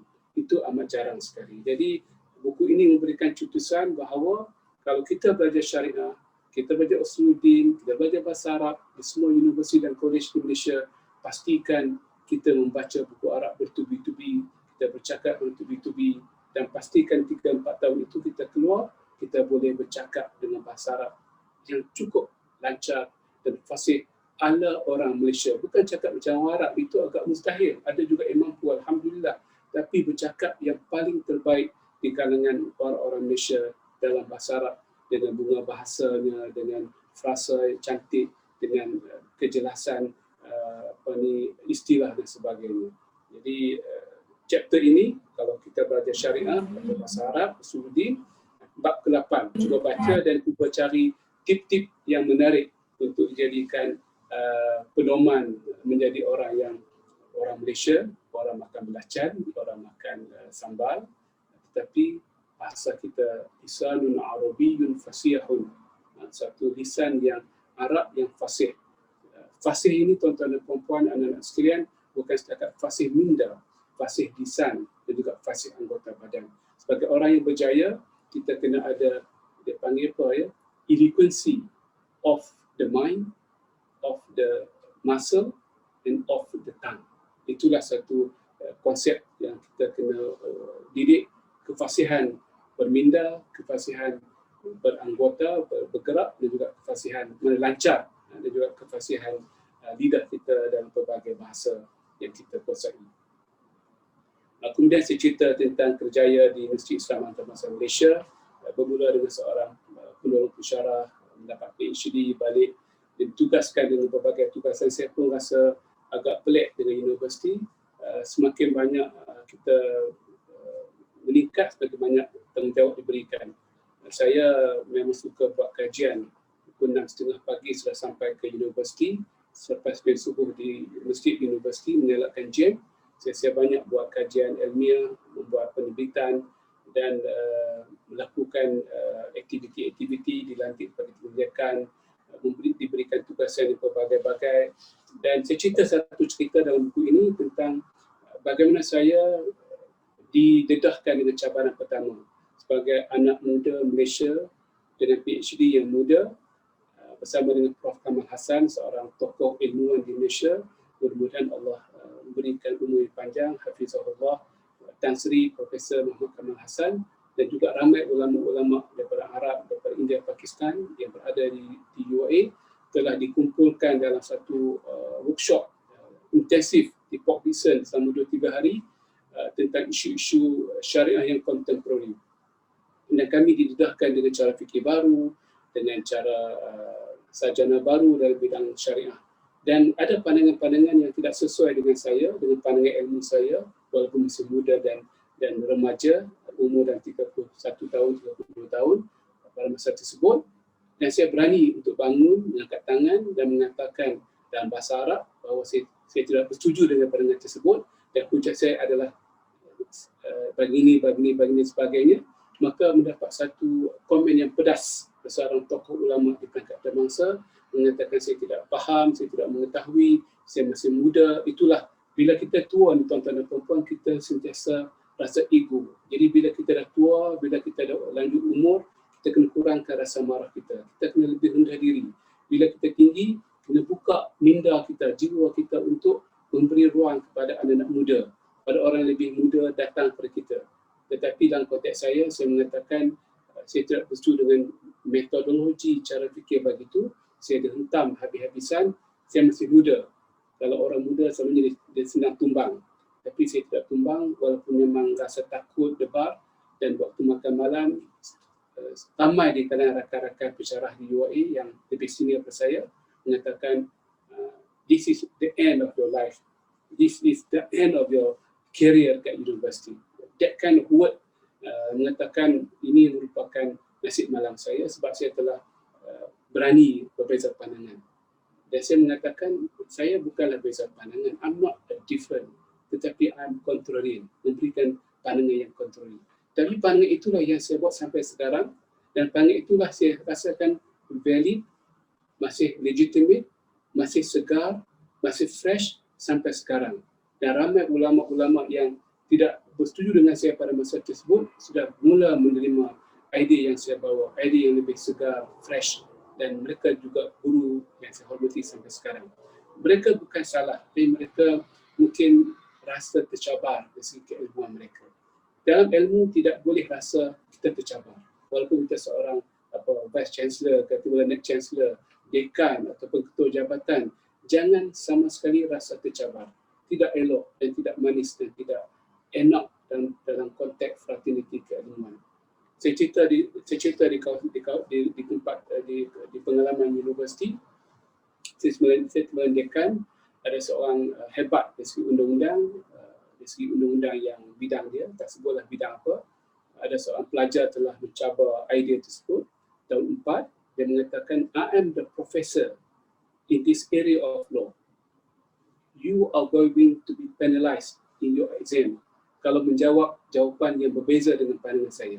Dan undang-undang sepatutnya terbuka minda, memberikan perspektif berbagai-bagai, tapi memberikan ancaman. Dan saya telah didatangi oleh pelajar tersebut, mengatakan saya telah diberikan ancaman oleh pensyarah saya, dan beliau akan mengambil tindakan dalam peperiksaan kalau saya berbeza pandangan. Jadi minta Dr. Daud tolong tengok masalah saya. Saya tak apa, masuk peperiksaan macam biasa, jawab yang terbaik, dan saya telah memerhatikan urusan peperiksaan tersebut. Dan saya ambil skrip tersebut, saya tengok balik berlaku tak urusan penindasan daripada pensyarah tersebut. Tidak berlaku penindasan, alhamdulillah, tapi sikapnya yang tidak boleh dicabar itu satu sikap yang agak malang dalam institusi pendidikan tinggi. Biarlah para pensyarah, even penjawat tinggi dalam universiti, kita menjadi orang yang sentiasa rendah diri, melihat putera dan puteri kepada anak-anak kita yang salah ditegur, yang baik dipuji, yang tersasar kembalikan balik ke jalan pedoman, yang kurang rezeki kita tambahkan rezeki mereka, yang kurang tidur kita pastikan mereka boleh tidur dengan baik, dengan memberikan inspirasi. Itulah satu suasana pembelajaran yang baik yang saya cuba praktiskan di UAE.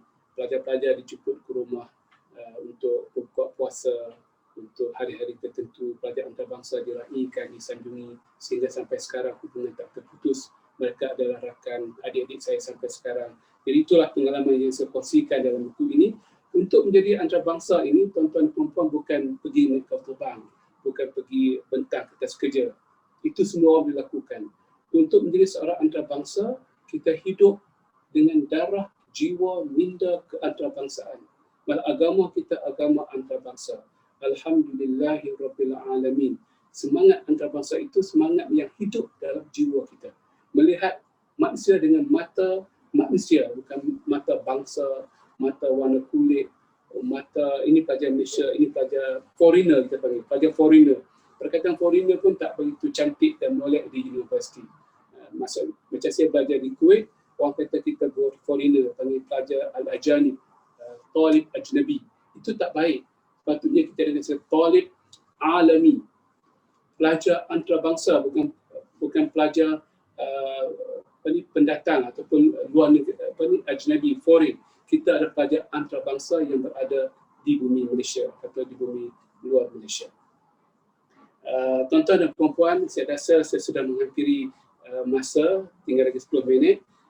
Kemudian saya cerita tentang kehidupan saya di antarabangsa, bagaimana saya telah mula dijemput untuk menganggotai badan-badan penasihat syariah di seluruh dunia, daripada Tokyo, Korea, Australia, Malaysia, India, Pakistan, sampailah ke Eropah, ke Amerika Utara dan sebagainya.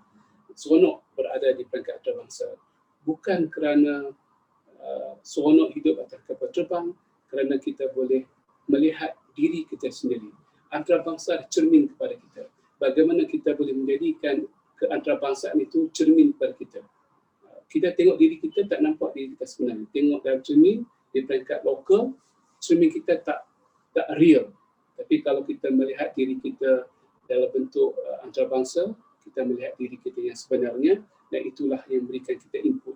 cara bercakap, cara berhujah, cara berdiskusi, cara membuat keperbatangan, cara meraihkan adat-adat setempat di Kazakhstan, di Turki, di Afrika, di Arab, di Mesir, di Sudan, di Australia, di Eropah, di Jerman, di England, berbeza padangnya, lain padang, lain belalang dalam konteks pepatah kita. Kemudian saya cerita tentang anugerah-anugerah yang saya dapat, dan yang bahagia Dr. Luchpan banyak menceritakan anugerah-anugerah yang saya dapat. Saya sebut juga dalam buku ini, mungkin tuan-tuan bersetuju atau tidak bersetuju, saya dan juga kami, syarikat kami tidak pernah mahu mengambil anugerah buat kali yang kedua oleh pihak yang sama dalam kategori yang sama. Itu saya punya polis. Sebab kita dah menang kali pertama, dicalonkan lagi untuk tahun kedua, tahun ketiga, sama ada syarikat atau diri saya, kami tidak pernah mengambil tawaran tersebut. Kerana kami percaya bahawa elok sangat tawaran tersebut, anugerah tersebut diberikan kepada orang yang baru. Dan mereka juga perlukan suntikan semangat, memerlukan sedikit liputan media dan sebagainya. Biarlah kita kongsi kejayaan sesama kita. Itu juga apa yang saya terapkan dalam falsafah keantarabangsaaan. Keantarabangsaaan bukan sekadar diri kita, kita berikan peluang pada rakan-rakan kita yang lain untuk percaya. Jadi tuan-tuan dan puan-puan, saudara dan saudari, anak-anak, putera dan puteri sekalian, saya bercerita tentang bagaimana saya menghabiskan masa di luar negara, hampir mungkin 15 hari ke 20 hari sebulan dalam tingkat permulaan saya di peringkat antarabangsa, sibuk dengan berbagai-bagai mesyuarat, forum dan juga berbagai bidang. Dan akhir sekali saya sebut di sini 15 itu baik dan 3 sifat yang buruk. Saya tak sebutlah semua dalam peringkat hari ini. Saya sebut yang 2 sahaja, 1 baik, 1 yang buruk. Sifat yang baik itu adalah positif, sifat yang tidak baik itu adalah negatif. Kalau nak berjaya, kita jangan ada sifat, kita jangan kawan dengan orang yang negatif. Kita jangan sifat negatif, kita keluarkan hormon-hormon negatif, bahasa kita, cara cakap kita, cara tindakan kita negatif, dan juga kita kawan dengan orang negatif, lama-lama kita pun jadi disembunyi oleh hormon-hormon negatif. Positif ada satu pemikiran yang terbuka, tidak ada cabaran, tidak ada alasan. Alasan merupakan perkara yang jarang keluar dari mulut kita. Saya melihat dalam kehidupan ini, mereka yang banyak alasan, mereka yang akan gagal. The first to succumb to the failure, and the first to yang selalu sebutkan dengan saya sibuk, tak ada masa, saya tidak ada kepakaran, saya tidak ada kemahiran, saya tidak ada kekuatan. Itulah alasan-alasan yang diberikan oleh manusia yang tidak akan percaya. Alhamdulillah, akhirnya sekali tip-tip menjadi warga global. Bab yang 27 di penghujung buku ini, bagaimana kita boleh menjadi seorang yang global. Yang pertamanya minda kita, minda global. Yang kedua, kemampuan kita untuk mengharungi susah payah hidup sebagai seorang yang global. Masa kita tak menentu. Kalau tuan-tuan mungkin hari Ahad masa bercuti. Bagi saya hari Ahad hari bekerja kerana pejabat saya di Dubai dan juga di Timur Tengah beroperasi hari Ahad. Itu sentiasa bekerja tidak habis-habis. Sikap kita. Ramai orang nak menjadi warga global tapi tidak boleh ada pengorbanan menjadi orang global. Darinya dari tempatan. Dari kawasan setempat. Sedangkan kalau jadi orang antarabangsa, dari kita dari yang global. Dari yang boleh anjal, fleksibel, nimble untuk memudah carakan expectation, harapan, tanggungjawab yang cukup mencabar di peringkat antarabangsa. Jadi saya rasa cukup sekadar itu apa yang saya dapat kupaskan dalam buku ini. Mungkin saya tertinggal banyak perkara yang penting, itu tak penting. Yang penting tuan-tuan dan puan-puan dapat sedikit pedoman dan juga galakan, inspirasi bagaimana untuk membaca buku ini untuk diri sendiri dan juga untuk membaca untuk anak-anak tuan-tuan dan puan-puan. InsyaAllah saya rasa buku ini pastinya akan memberikan satu cara fikir yang baru, memberikan satu ilham yang baru, satu inspirasi yang baru orang yang percaya di Malaysia, di peringkat sekolah, di peringkat universiti, di peringkat negeri, negara dan juga di peringkat antarabangsa. kejayaan tidak ada alamat umur, kejayaan tidak ada bangsa, itu tidak ada agama sama sekali. Kejayaan adalah milik semua mereka yang sanggup berusaha, yang sanggup bangun waktu pagi. Burung-burung yang tidak mau terbang waktu pagi ada burung-burung yang tidak akan dapat rezeki. Walaupun rezeki sudah ada, tapi kalau anak burung, ibu burung atau mak burung, ayah burung sekalipun yang malas untuk melepaskan kepak-kepak mereka, mereka tidak akan dapat ulat pada hari tersebut. Jadi jadilah kita orang-orang yang pertamanya terbang di awal pagi. Kita sebagai ayah, ibu, pendidik, pensyarah, kita tolak anak kita yang baru dapat sayap ini untuk mereka keluar terbang mencari rezeki habuan mereka sepanjang hari. Mudah-mudahan yang bahagia Dr. Lutfan dan juga Puan Zahra ulasan saya tadi sebanyak memberikan pencerahan kepada minda para pendengar kepada buku ini, dan saksikanlah buku saya yang akan datang pada awal tahun, iaitu Kembara Ilmu dari Sungai Korok ke St. Andrews sebagai pelengkap buku ini, dan juga seperti di saya ini adalah COVID-19, satu novel terbaru saya, dan mudah-mudahan pihak universiti sanggup juga untuk membuat bedah buku kepada sebuah novel yang berbentuk kesajanaan, ada mesej yang tinggi, ada frekuensi yang tinggi. Itu kita kupaskan dengan cara yang bersantai, kerana hari ini macam Puan Zahra sebut tadi, minat membaca kurang. Kepada pengarang, orang macam saya pelbagaikan cara untuk menarik hati pembaca, untuk membaca buku yang berat, yang ringan, yang cukup ringan, yang mudah, supaya kita tidak memberikan alasan kepada masyarakat Malaysia untuk membaca dan terus membaca untuk menjadi umat dan negara yang percaya. Cukup sekadar itu, wallahu alam. Aqulu qawli hadza wa astaghfirullah li wa lakum. Wassalamualaikum warahmatullahi wabarakatuh. Waalaikumsalam warahmatullahi wabarakatuh. Begitu tadi tuan-tuan dan puan-puan sekalian, kita telah dengarkan satu ulasan buku yang hampir lengkap lah daripada penulisnya sendiri, apa yang mahu disampaikan dan apa niat suci beliau dalam buku Anak Desa ke Persada Antarabangsa. Ya. Patutlah saya sendiri secara peribadi apabila saya cuba menghabiskan buku ini, sebenarnya saya berasa marah pada diri saya sendiri. Marah dalam inverted comma lah, ya, kerana apabila saya membaca tu, saya seperti menyindir kepada peluang-peluang dalam kehidupan saya yang saya sengaja lepaskan disebabkan gara-gara ketakutan yang sebenarnya tidak ada alasan yang sangat kukuh. Okey, itu yang menjadikan begitu. Dan tuan-tuan dan puan-puan sekalian, saya berani mengatakan bahawa buku ini nilainya sangat autentik, sangat asli. Kadang-kadang saya ini orangnya jahat juga. Apabila ada sesetengah tokoh itu menulis buku, saya mahu pastikan buku ini benar-benar ke daripada dia ataupun kadang-kadang ghostwriter. Tetapi saya berani mengatakan bahawa buku ini adalah buku daripada beliau kerana apa yang ditulis dalam kurungan, dalam keywordnya dan sebagainya, semuanya adalah sama seperti yang saya baca. Minta maaf Datuk, bukannya saya nak prejudis ke apa, tapi enjoy saya memahami akademik dan sebagainya. Jadi tuan-tuan dan puan-puan sekalian, mungkin kita boleh buka untuk 1-2 soalan. Mungkin ada satu soalan yang mungkin ditulis di bahagian tepi chat tu, ataupun mungkin ada kawan-kawan kita, sahabat kita yang mahu terus berbicara dengan Datuk. Silakan. Ada tak? Silakan, insyaAllah.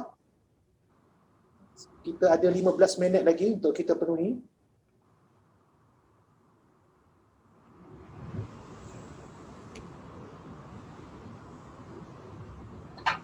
Adakah daripada kawan-kawan kita, sahabat-sahabat kita? Ini peluang yang sangat baiklah, ya, untuk kita tanyakan terus kepada narasumbernya, orang yang sumber yang nulis bukunya ini, berdasarkan pengalaman-pengalamannya yang kadang-kadang dalam beberapa kan pengalaman ini the tacit knowledge, kadang-kadang tak boleh dibukukan. Mungkin boleh ditanyakan soalan-soalan yang bersifat tacit knowledge. Itu yang mahal tu, kadang-kadang kita macam mana dia boleh begini, tapi kenapa kita tak boleh? Kadang-kadang jawapan itu ada di silakan. Ya, kalau siapa yang ada. Ataupun ada yang menulis di sebelah kanan ini. Ataupun mungkin saya boleh mulakan dulu. Di hujung buku ini, yang berbagi Datuk, yang berbagi, selain daripada sebagai orang yang pada mula asalnya daripada orang dikatakan orang syariah, yang kemudiannya mengembangkan syariah dalam satu kerangka model yang lebih luas, yang lebih besar. Dulu syariah ini dikatakan tentang hukum hakamnya saja, sedangkan Datuk cuba membumikan, merakyatkan, mengantarabangsakan syariah. melihat syariah dalam global dunia. Agama itu bukan sekadar di akhirat, agama itu adalah untuk urusan-urusan kita di dunia. Datuk juga menguasai tentang big data dan sebagainya. Apa pandangan Datuk terhadap selepas ini? Sekarang kita sedang melalui proses revolusi industri 4.0. Selepas ini apa lagi mahu jadi kepada dunia ini, Datuk? Selepas revolusi industri 4.0. Terima kasih. Dalam buku saya telah berikan hint bahawa masa hadapan adalah masa depan untuk Islam, masa depan untuk kebenaran, untuk data dan fakta.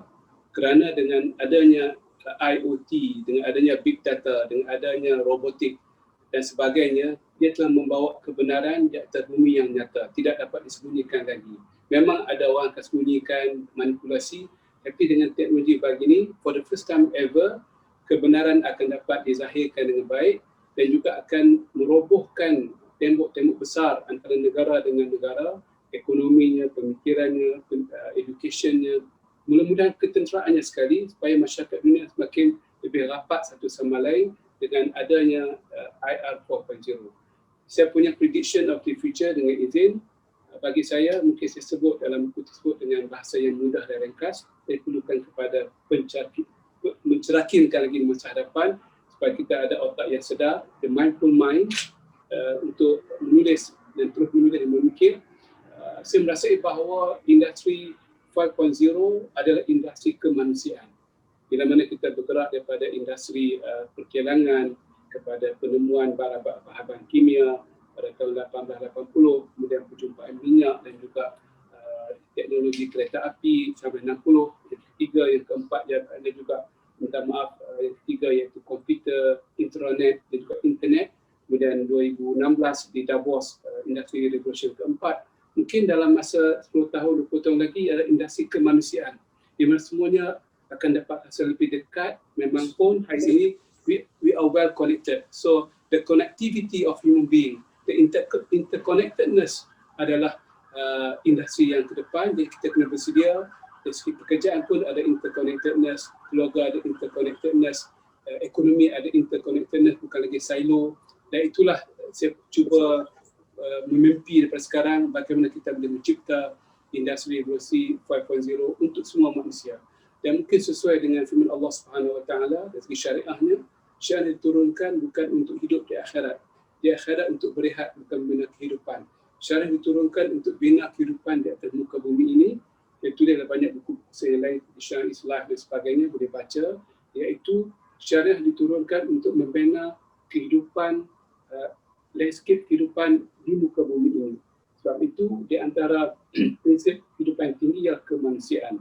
Kemanusiaan itulah merupakan industri 4.0, the humanity in the context of open and global and interconnected world of our planet. So this is my prediction of the future. I'm putting my own writing, buku demi buku, artikel demi artikel untuk membawa kepada konsep bahawa manusia itu ada satu, jadikan untuk berinteraksi, tolong-menolong dalam semua perkara, daripada yang kalau kurang di sini, kita boleh bantu di sana. Itulah konsep dengan adanya IoT, kita boleh buat which was not otherwise possible in the past. Terima kasih. Assalamualaikum. Ya, silakan. Saya ada soalan. Saya Usna, pelajar tahun 4 Electronic Engineering. Sekarang platform pembelajaran disebabkan pandemik dah berubah daripada face to face. Sebelum ni boleh pergi datang lecture, sekarang dah online. Jadi apa atau apa yang boleh kepada puteri-putera yang masih sambung belajar dalam ijazah dalam situasi sekarang ni dengan pendekatan yang menggunakan platform online. Terima kasih Usna. Soalan yang cukup menarik. Jadi pertamanya, ubah cara minda kita belajar dengan cara online berbeza dengan cara mendengar kuliah secara langsung daripada guru-guru kita yang beriman, pensyarah kita yang hebat-hebat di universiti. Kita kena kurangkan masa belajar, dapatkan keyword dan cuba masukkan data-data daripada bahan.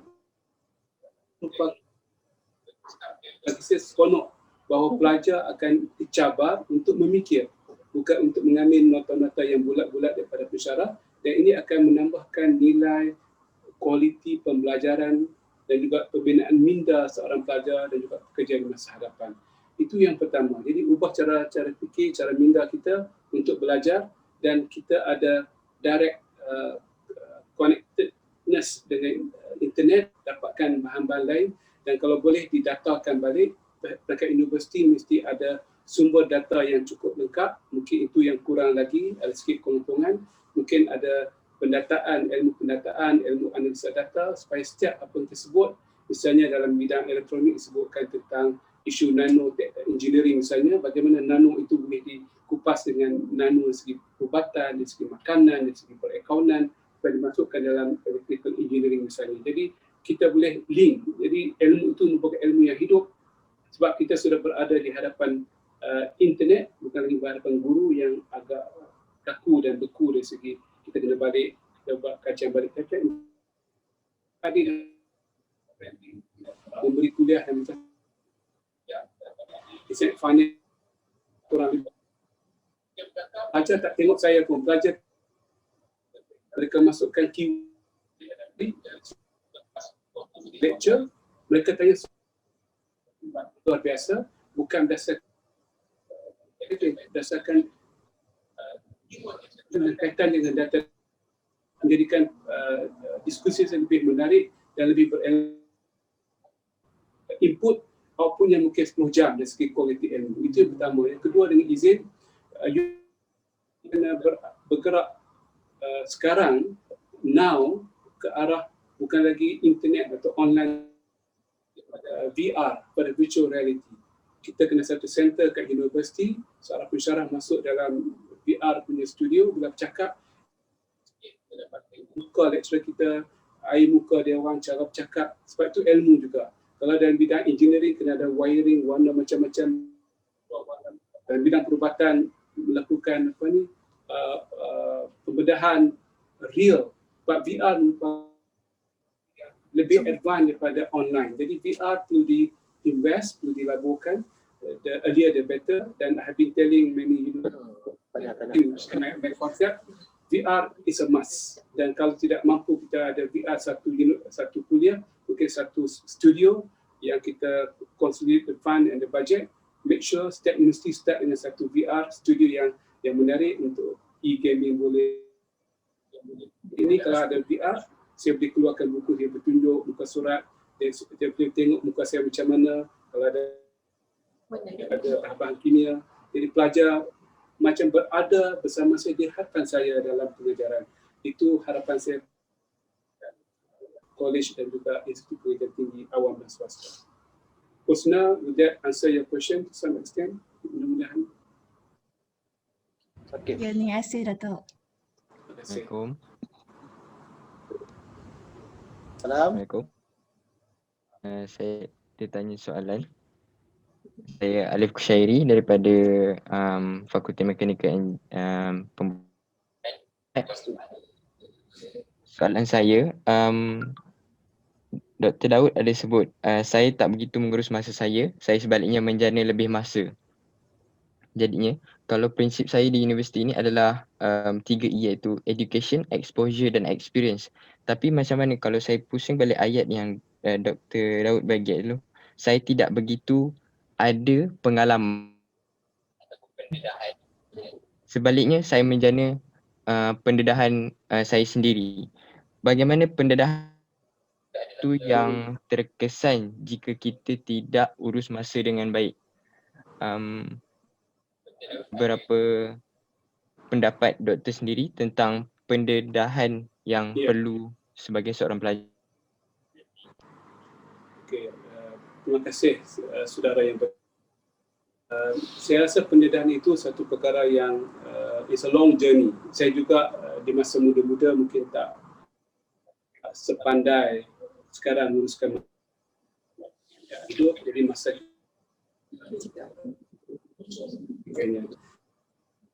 pengalaman ada tekan baik, maka timbullah dan juga usaha masa yang baik.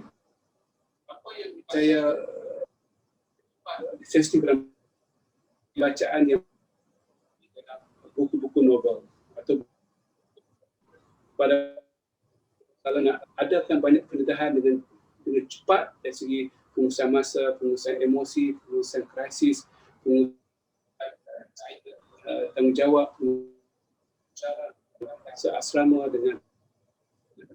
Saya rasa saya cadangkan supaya banyakkan bacaan novel-novel dan juga buku-buku dokumentari cerita orang yang sebenar. Saya banyak membaca, mungkin 50% bacaan saya adalah bacaan naratif, 50% adalah bacaan novel dan juga dokumentari. Nelson Mandela, Richard Branson, Fernandez, dan ramai lagi tokoh-tokoh yang mencepatkan pendedahan masa, idea, tekanan dan seumpamanya. Jadi kalau pelajar universiti membaca satu bulan satu tokoh tertentu, pengalaman tertentu, pendedahan tertentu,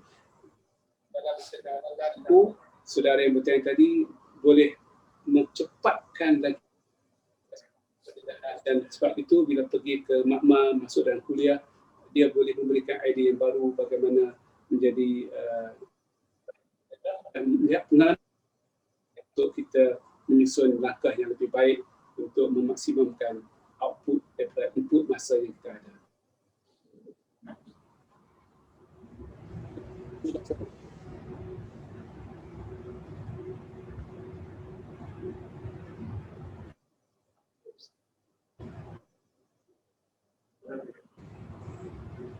Baik Datuk, kita mungkin ada satu soalan lagi mungkin sebelum kita habiskan kita punya acara pada hari ini. Mungkin kita nak hormati ada satu soalan ni, nampaknya macam penting ni soalan ni.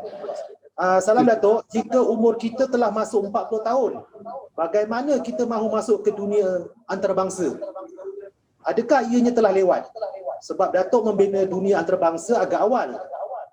Ini yang ditanyakan oleh seorang staf kita lah saya rasa ya. Dan seterusnya mungkin kalau saya boleh tambah terus ya. Di sini Assalamualaikum, tahniah diucapkan kepada PTTA bla bla. Saya sangat kagum dengan semangat Datuk Doktor, namun apa yang saya perhatikan kini, pelajar kini mudah dan asyik memberi alasan demi untuk mengubah diri sendiri. Betul ke pandangan ni Datuk? Ataupun mungkin Datuk boleh ulas lagi apa yang perlu kita lakukan dan sebagainya. Mungkin dua inilah untuk yang terakhir sekali. Tentang isu umur dengan yang nak buat. Umur 60 tahun pun masih relevan lagi. Umur 10 tahun dengan teknologi IoT ni lebih cepat lagi. Zaman saya dulu tidak ada IoT, kena travel, kena belanjakan wang.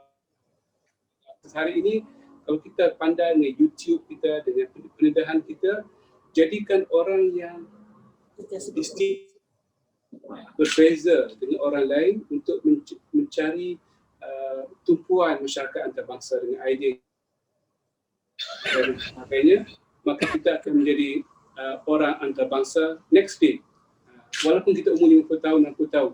Yang penting ialah idea yang kita ada dan bagaimana kita nak jadikan idea itu diterima oleh masyarakat antarabangsa diri.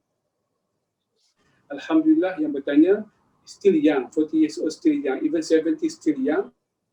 Adanya teknologi yang boleh menghubungkan kita dengan jambatan di seluruh dunia pada hari ini dalam bidang terlibat dengan digital remittance, terlibat dengan bidang antiviral, mencari formulasi bagaimana untuk mencari satu vaksin itu agak complicated, satu ubat untuk membunuh virus pada peringkat awal mereka, virus yang menyerang lung kita. Jadi saya terlibat dengan banyak institusi di Korea, di Australia, R&D untuk menjadikan formulasi ini mudah-mudahan dengan izin Allah satu sumbangan daripada Malaysia melawan antiviral di dunia. Tapi malangnya untuk pengetahuan Dr. University, saya dah letih mencari di Malaysia ni yang boleh buat antiviral test. Tak ada. Semuanya antibakteria. Jadi cakap tentang masa hadapan antarabangsa, dia tak ada makmal yang mencari kajian kepada virus di Malaysia pada pengetahuan saya. berminat untuk bekerjasama dalam bidang ini. Soalan yang kedua tentang alasan anak-anak kita, memang anak-anak kita zaman dia memang banyak alasan. Dalam bidang-bidang lain pun saya tengok banyak alasan. Ini memerlukan satu yang baru. Saya belum ada data lagi, saya mungkin berhasrat untuk melakukan pendataan, melihat dari segi psikologi, dari segi psiki mereka, cara fikir anak-anak muda kita baru. Mungkin cara lama tak sesuai dengan cara baru, dengan masalah baru. Jadi dapat menjawab dengan tepat, saya mengundurkan diri, tidak mau menjawab kerana saya perlukan satu data yang baru untuk mengubati keadaan ini dalam konteks yang baru. Jadi tak perlu kita terjah dengan jawapan yang mungkin tak lagi relevan. Kita berbicara lama, motivasi, nasihat, murotan itu mungkin tak relevan lagi dengan mereka. Mungkin cara baru. Dan apakah cara baru itu, kita perlukan untuk mengkaji the new narrative for the new our student in the classroom. Macam mana kita mengambil hati mereka? Macam kita mengambil, buat mereka fokus mereka cepat, 5 minit gadget oriented. Cakap more than 10 minit, half an hour dah hilang fokus mereka. So macam mana kita nak retain fokus untuk 20 minit, 30 minit, 45 minit dalam satu kuliah yang kita sampaikan. Jadi this is a new challenge and we have to be courageous, seriously, collectively, holistically to create a new formula, a new prescription of how to tackle the hearts and the beloved son and daughters dekat universiti. Okay, last Datuk ya. Ini last. Okay. Janji last punya. Apa motivasi Datuk untuk kekal bermotivasi? Dari hari ke hari tanpa jemu. Dari hari ke hari tanpa jemu tu. Okay, itu yang soalan ni pun soalan saya ni.